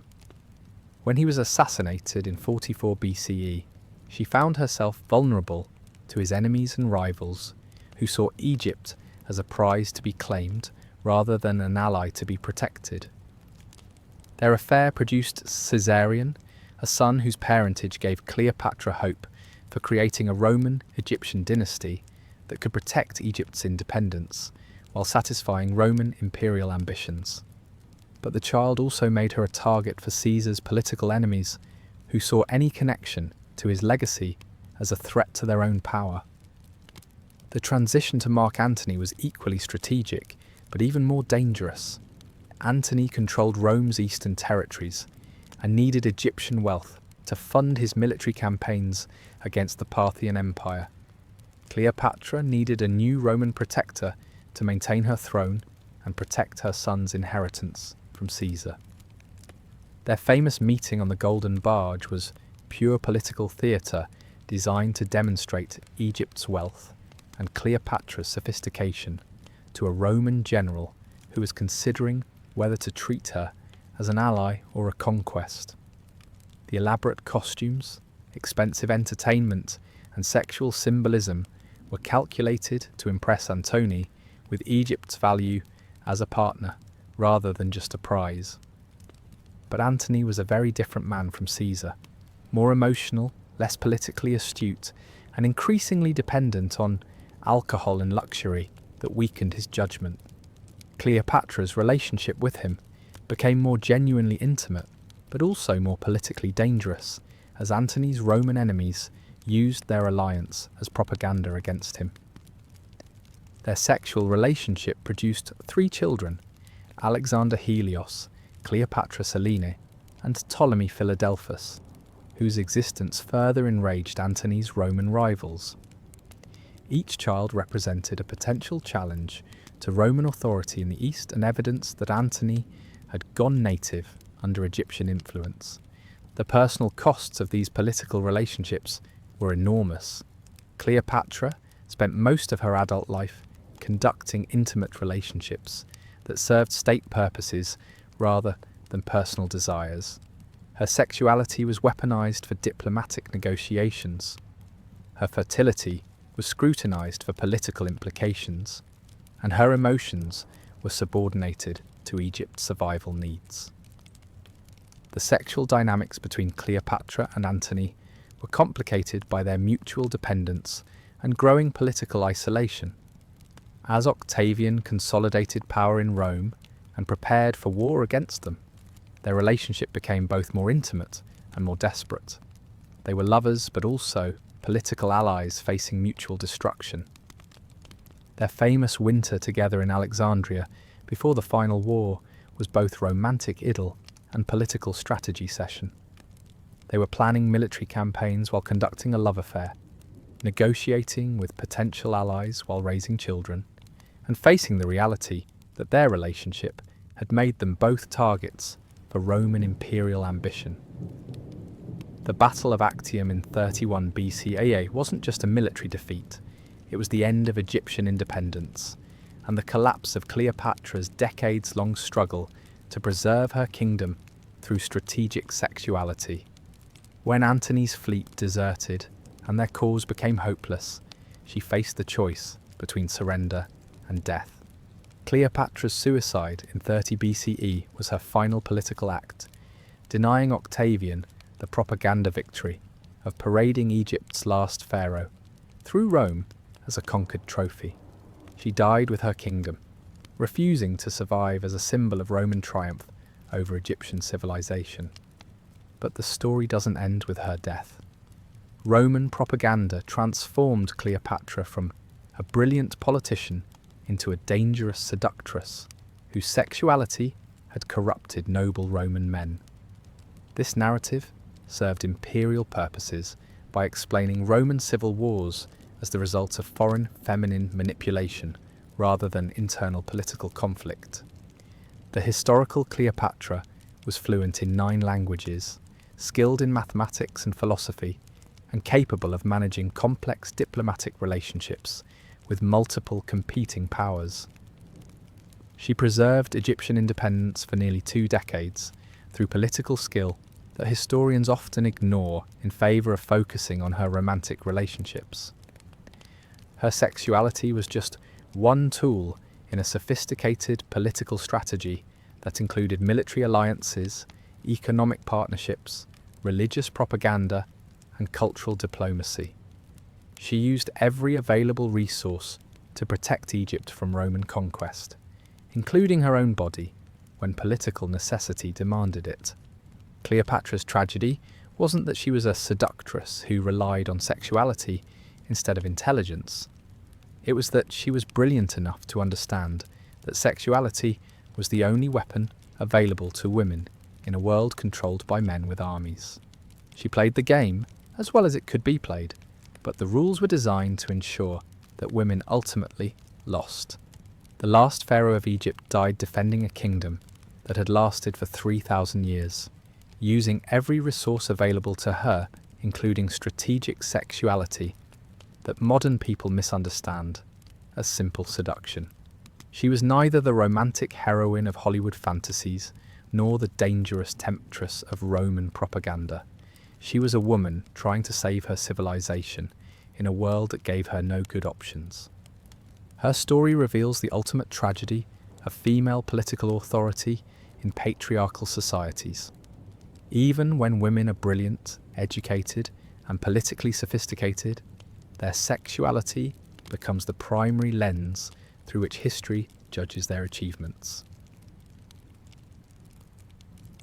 While royal families were conducting political marriages and nobles were managing reproductive dynasties, Egypt's working classes were developing their own approaches to sexuality that were shaped by economic necessity, professional requirements, and survival strategies that differed dramatically from upper-class experiences. You're a young woman working in the textile industry, one of Egypt's most important economic sectors that employed thousands of people in workshops throughout the kingdom. Your job involves spinning flax into linen, weaving cloth, and dyeing fabrics that range from coarse peasant clothing to fine royal garments. Your sexual options are limited by work requirements, economic constraints, and guild regulations that control every aspect of your professional and personal life. Textile workers live in gender-segregated dormitories attached to workshops where privacy is minimal and sexual opportunities are carefully monitored by supervisors who report to guild administrators. Your living space consists of a sleeping mat in a room shared with a dozen other women, surrounded by the constant noise of spinning wheels, looms, and conversations in multiple languages from workers recruited throughout Egypt. Sexual relationships with fellow workers are officially forbidden because they might interfere with productivity or create emotional complications that affect work quality. But human nature doesn't respect guild regulations, and romantic attachments develop despite official prohibitions. Secret relationships require elaborate deception, stolen moments during work breaks, and constant fear of discovery that could result in dismissal, fines, or physical punishment. The guild system creates its own sexual hierarchies. Master craftsmen have sexual access to apprentices and workers that's considered part of their authority. Female workers face constant pressure from male supervisors who can offer better work assignments, protection from punishment, or job security in exchange for sexual favours. Refusing these advances often means worse working conditions, reduced pay, or dismissal without references. Some textile workers find opportunities for sexual relationships outside the workshop system. Markets, festivals, and religious ceremonies provide chances to meet potential partners who aren't connected to the guild structure. But these relationships are complicated by work schedules, living arrangements, and economic dependencies that make genuine courtship nearly impossible. Marriage for working-class women involves complex negotiations between personal desires, economic necessity, and guild requirements. Some guilds allow married women to continue working if their husbands also work in related trades. Others require women to leave paid employment when they marry, forcing choices between economic independence and social respectability. Prostitution exists at every level of Egyptian society, from temple sex workers serving religious functions to desperate women selling themselves for food money. Working-class prostitution operates through networks that provide some protection from violence and exploitation while extracting most of the profits for alpha male controllers. Street prostitutes work the docks, markets, and entertainment districts, where sailors, merchants, and travellers provide steady customer bases. These women face constant risks of violence, disease, and legal punishment while earning barely enough for survival. Many are former workshop workers who lost their jobs due to pregnancy, injury, or age discrimination. Higher-class prostitutes serve wealthy merchants, foreign visitors, and lower-level nobles who want sexual services without the complications of marriage or long-term relationships. These women often have some education, musical or dancing skills, and the ability to provide companionship as well as sexual services. The most successful working-class sex workers are those who manage to establish relationships with regular clients who provide financial support, protection, and social connections. These arrangements are similar to mistress relationships, but operate outside the formal concubine systems that serve upper-class men. Contraception knowledge spreads through working-class communities despite official religious prohibition. Women share information about herbs that might prevent pregnancy, techniques that could reduce conception chances, and methods for inducing miscarriages when prevention fails. This knowledge is often inaccurate and dangerous, but it represents attempts to gain some control over reproductive destiny. Working-class women who become pregnant face difficult choices between motherhood and economic survival. Continuing to work while pregnant is often impossible due to physical demands and guild regulations. Single mothers receive little social support and struggle to provide for children while maintaining employment. Some working-class communities develop informal support networks that help women navigate pregnancy, childbirth, and childcare while maintaining employment. These networks operate outside official systems and provide practical assistance that religious or government institutions don't offer. Disease is a constant threat for working-class people whose living conditions promote infection and whose work exposes them to health hazards.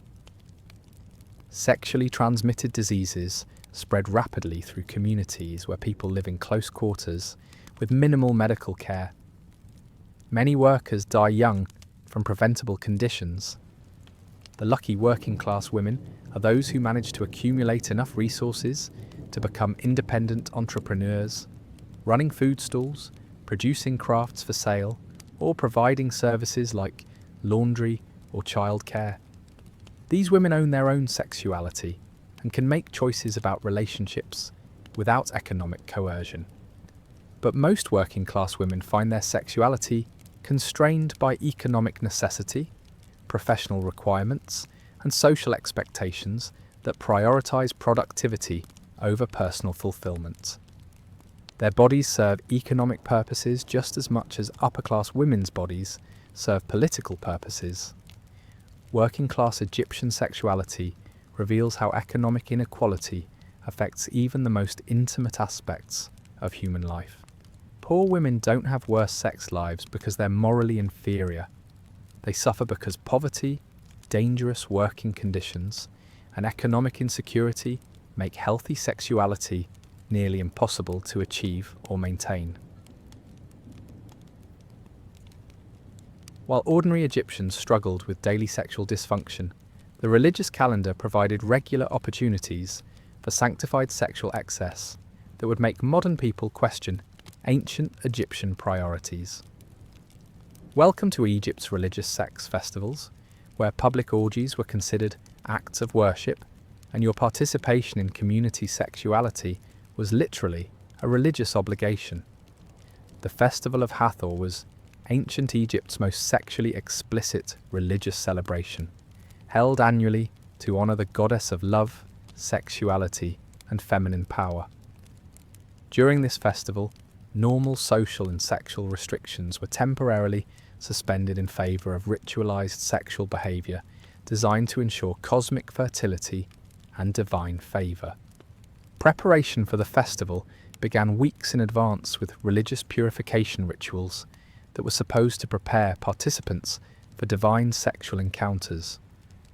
Both men and women underwent ceremonial cleansing, received blessings from priests, and were given aphrodisiac preparations designed to enhance their sexual performance during the religious celebrations. The festival itself lasted for several days and included processions, musical performances, dramatic presentations, and organised sexual activities that were considered forms of worship rather than simple entertainment. Participants wore special costumes that emphasised sexual characteristics, used makeup designed to enhance physical attractiveness, and consumed alcohol and drugs that lowered inhibitions while increasing sexual desire. Public sexual performances were central to the festival's religious significance. Professional temple dancers and sex workers performed explicitly sexual acts, while crowds of worshippers watched and cheered. These performances weren't considered pornographic entertainment. They were religious instruction that demonstrated proper techniques for achieving divine sexual blessing. Married couples were encouraged to have public sexual encounters during the festival as offerings to Hathor. Special pavilions were erected throughout cities where couples could engage in ritualized sexual intercourse, while other festival participants observed and offered prayers for fertility, prosperity, and divine favor. The religious logic behind public sexuality was that human sexual pleasure encouraged divine sexual activity, which in turn ensured cosmic fertility that would produce good Nile floods, successful harvests, and overall prosperity for Egypt. Individual orgasms became community religious experiences with implications for everyone's survival. Single people were matched with sexual partners for the duration of the festival through processes that combined religious ritual with practical matchmaking. These temporary sexual unions were considered blessed by Hathor and often led to permanent marriages, but they could also be purely festival experiences with no long-term obligations.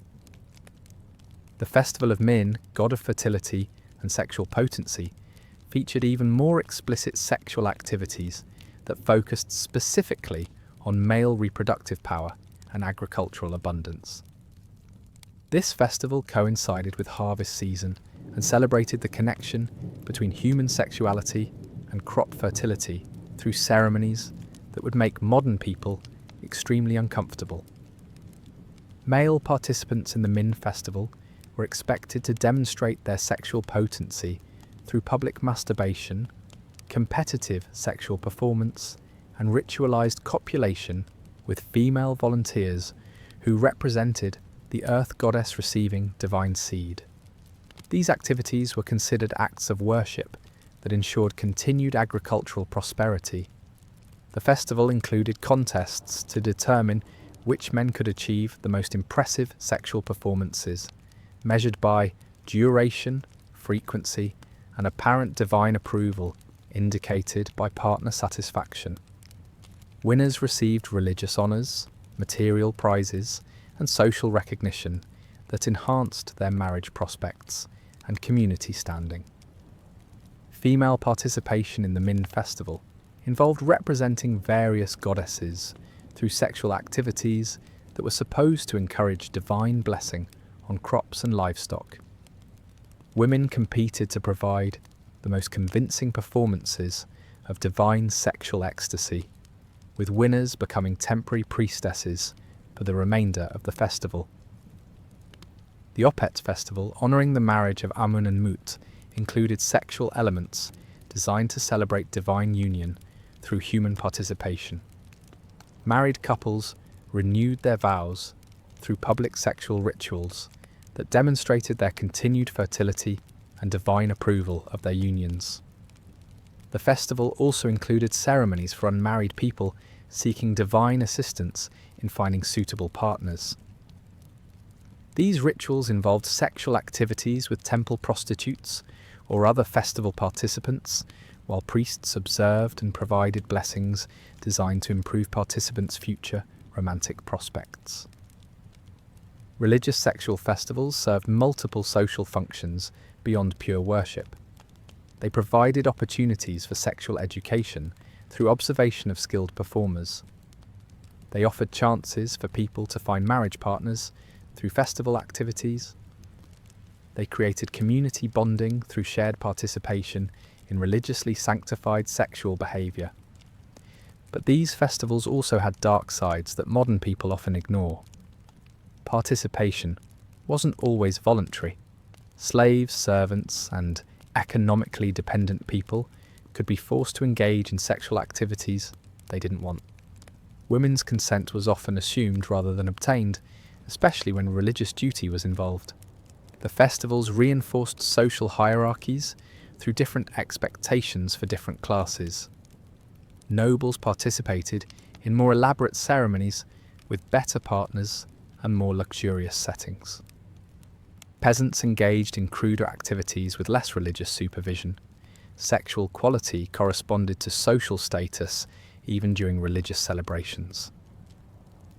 Disease transmission was a serious problem during festivals that involved multiple sexual partners and minimal hygiene precautions. Sexually transmitted infections spread rapidly through festival participants, but the religious significance of the events often prevented practical health measures that might have reduced transmission risks. Pregnancy resulting from festival activities created complex social and legal problems. Children conceived during religious celebrations might be considered blessed by gods, or they might be seen as products of uncontrolled sexuality that threatened family stability. Different festivals had different approaches to managing these consequences. The psychological impact of mandatory sexual participation could be traumatic for people who weren't naturally inclined toward public sexuality or multiple partners. Religious obligation sometimes forced people into sexual situations that were emotionally damaging, but expressing discomfort was interpreted as religious failure rather than personal limitation. Some festival participants found genuine spiritual meaning in sexual worship and developed deeper connections to divine forces through physical intimacy. Others treated the festivals as opportunities for sexual adventure within religiously sanctioned contexts. Many simply endured the activities as religious obligations that had to be fulfilled regardless of personal preferences. The decline of traditional Egyptian religion under Greek and Roman influence gradually eliminated the most sexually explicit aspects of religious festivals. Later rulers found public sexual worship to be politically embarrassing and incompatible with imported moral standards that emphasized sexual restraint rather than religious sexual expression. Modern archaeological evidence reveals the extent to which sexuality was integrated into ancient Egyptian religious practice. Temple art, religious texts, and festival remains demonstrate that sexual worship was considered normal and necessary rather than shocking or inappropriate. Egyptian religious sexual festivals represent one of history's most systematic attempts to integrate human sexuality with divine worship.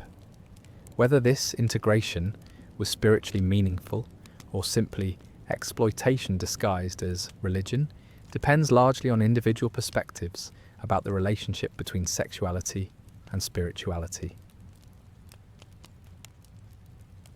By 30 BCE, the last pharaoh was dead.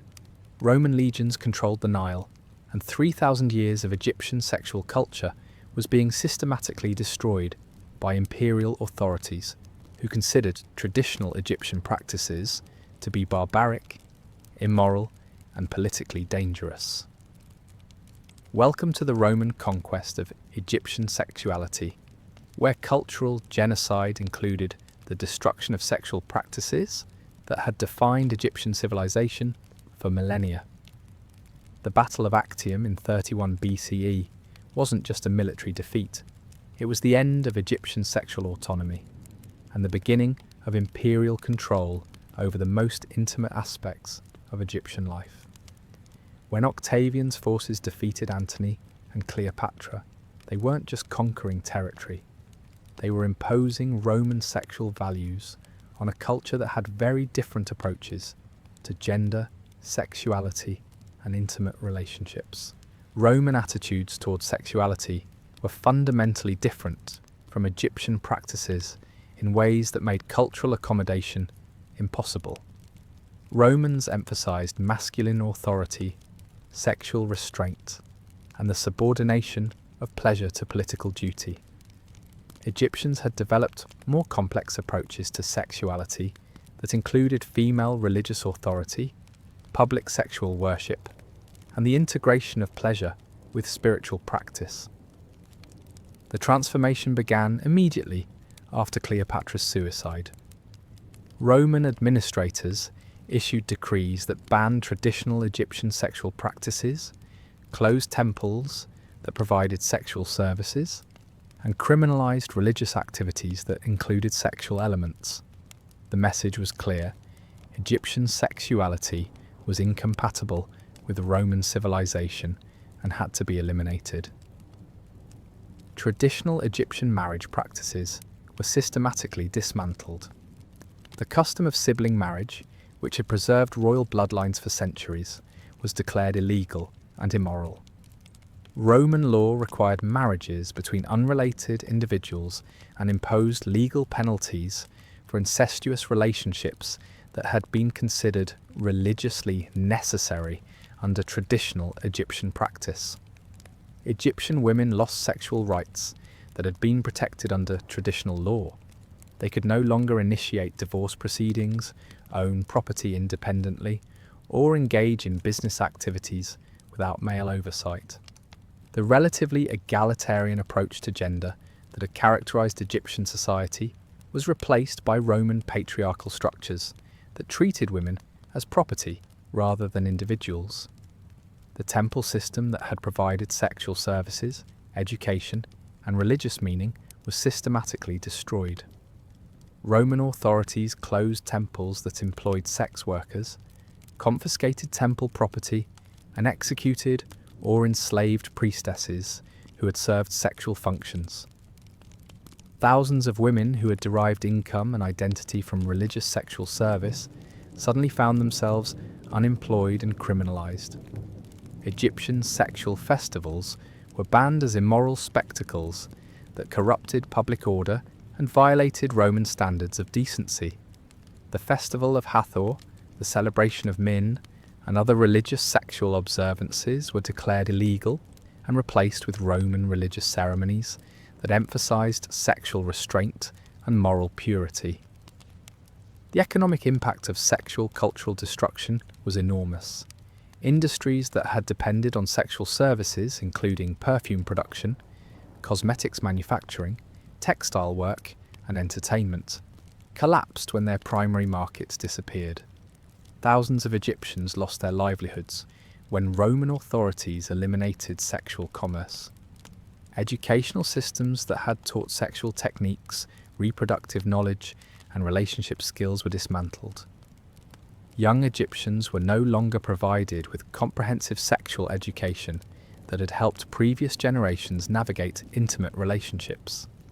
This educational destruction created generations of sexual dysfunction and ignorance. Medical practices related to sexuality were banned as superstitious nonsense that violated Roman scientific principles. Egyptian physicians who had specialized in sexual medicine were forbidden from practicing their traditional treatments. While these treatments were often ineffective or dangerous, their elimination left Egyptians without any medical support for sexual problems. The psychological impact of sexual cultural destruction was devastating for Egyptians who had integrated sexuality with religious practice, social identity, and personal meaning. People who had found spiritual significance in sexual worship were forced to choose between their traditional beliefs and Roman legal compliance. Some Egyptians attempted to preserve traditional sexual practices through underground networks that operated outside Roman supervision.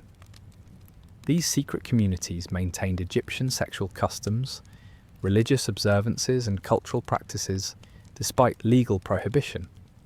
But discovery meant imprisonment, execution, or slavery, making participation extremely dangerous. Others adapted to Roman requirements, while privately maintaining Egyptian sexual values. They followed Roman marriage laws in public, while continuing Egyptian intimate practices in private. They attended Roman religious ceremonies while secretly honouring Egyptian gods through hidden sexual rituals. The most tragic victims of Roman sexual cultural destruction were the women who had derived power, income, and identity from traditional Egyptian sexual practices. Temple prostitutes, priestesses, sexual educators, and medical practitioners suddenly found their skills criminalised and their social positions eliminated. Many of these women became slaves in Roman households, where their sexual knowledge was exploited without legal protection or religious meaning. Others turned to illegal prostitution that offered no safety, dignity, or spiritual significance. Some simply died from poverty, violence, or despair when their traditional lives became impossible. Children born after the Roman conquest grew up without knowledge of traditional Egyptian sexual culture. They learned Roman approaches to sexuality that emphasized male authority, female subordination, and the separation of pleasure from spiritual practice. Within a generation, Egyptian sexual traditions began disappearing from living memory. Roman historians and writers deliberately distorted Egyptian sexual practices to justify their destruction. They portrayed Egyptian sexuality as degenerate, immoral, and politically dangerous rather than acknowledging its religious and cultural significance. This propaganda created lasting stereotypes about Egyptian sexuality that persist in modern times. The physical destruction of Egyptian sexual culture was accompanied by intellectual obliteration.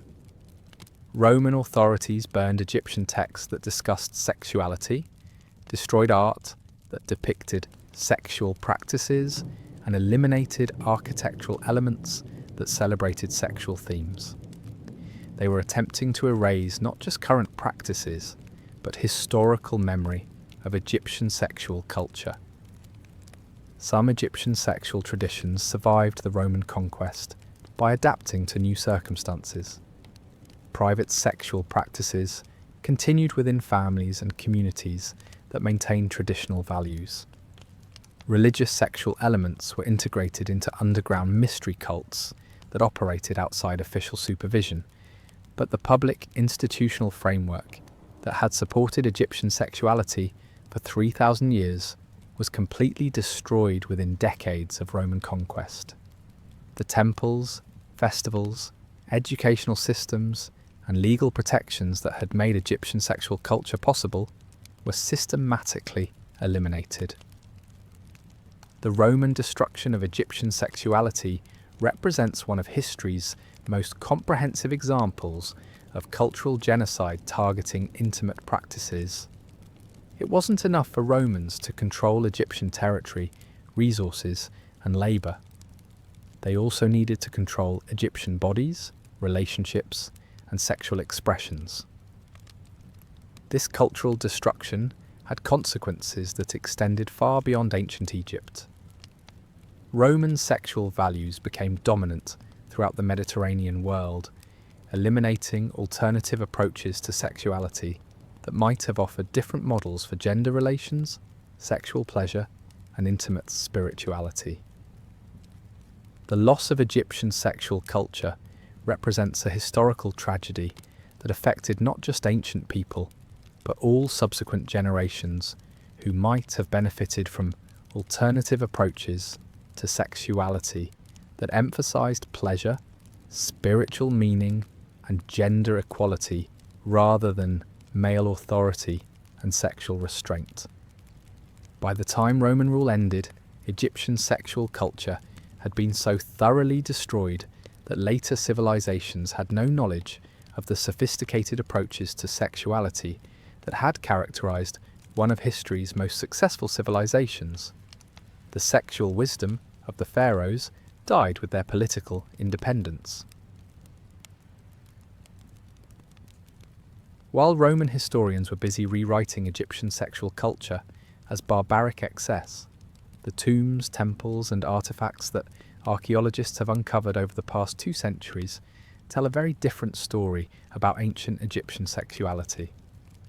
Welcome to the archaeological evidence of Egyptian intimate life, where the physical remains reveal truths that written histories tried to hide. The discovery of the Turin erotic papyrus in the early 19th century shocked Victorian archaeologists who were unprepared for ancient Egypt's explicit sexual art.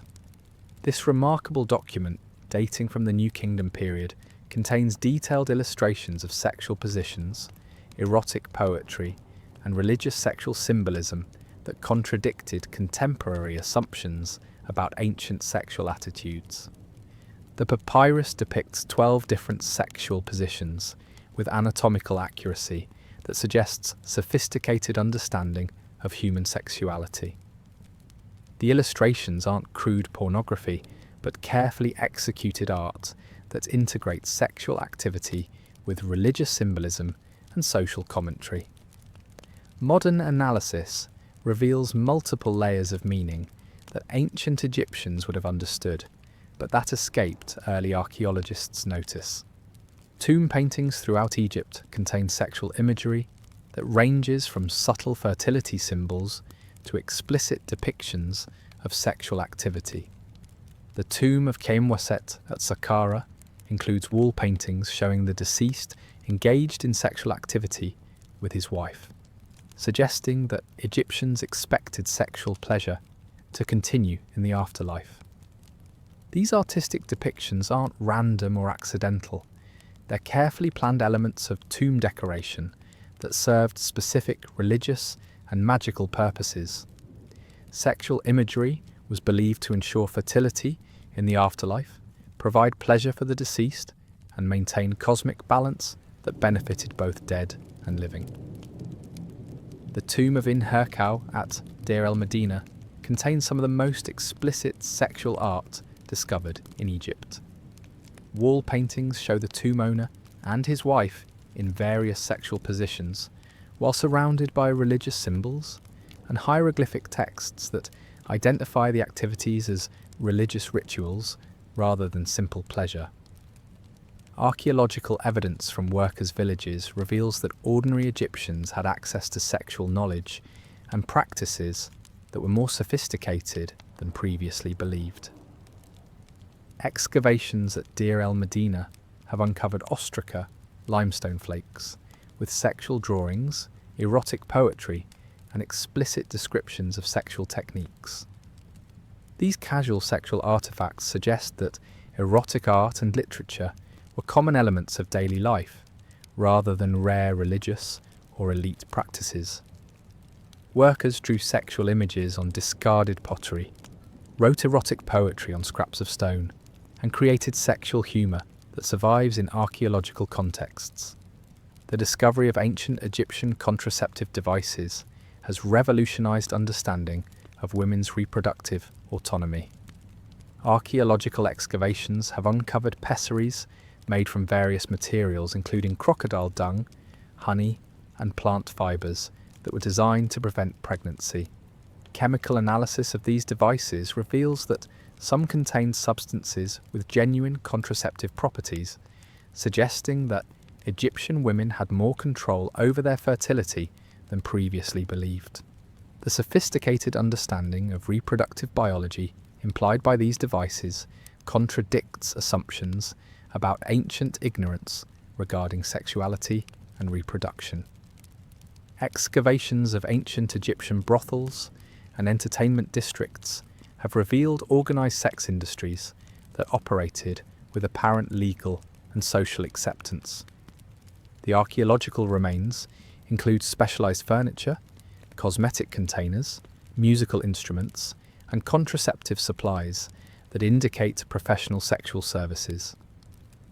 These discoveries suggest that prostitution in ancient Egypt was more organised and socially integrated than later moral authorities wanted to acknowledge. The archaeological evidence indicates that sex work operated as a legitimate business activity rather than underground criminal enterprise. Temple excavations have uncovered extensive evidence of religious sexual practices that were systematically destroyed during the Roman period.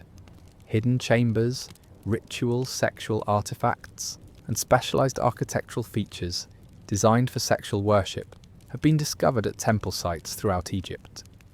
The Temple of Dendera contains hidden chambers decorated with explicit sexual art depicting gods engaged in various sexual activities. These secret rooms were probably used for religious sexual rituals that were considered too sacred for public observation, but essential for maintaining cosmic order. Archaeological analysis of Egyptian burial practices reveals that sexual identity continued after death. Male mummies were prepared with erect penises, female mummies were provided with sexual artifacts, and married couples were buried together in positions suggesting continued intimate relationships. The mummy of Ramses II was prepared with special attention to preserving his sexual organs, reflecting beliefs that pharaonic sexual potency needed to continue in the afterlife to ensure Egypt's continued prosperity. Chemical analysis reveals that embalmers used special preparations to maintain the appearance of sexual vitality. Excavations of Egyptian households have uncovered extensive collections of sexual artifacts, including phallic amulets, fertility figurines, erotic art, and contraceptive supplies. These discoveries suggest that sexuality was openly acknowledged and celebrated in domestic contexts rather than hidden or suppressed. The Lahan gynecological papyrus, discovered in archaeological contexts, contains detailed descriptions of female anatomy, reproductive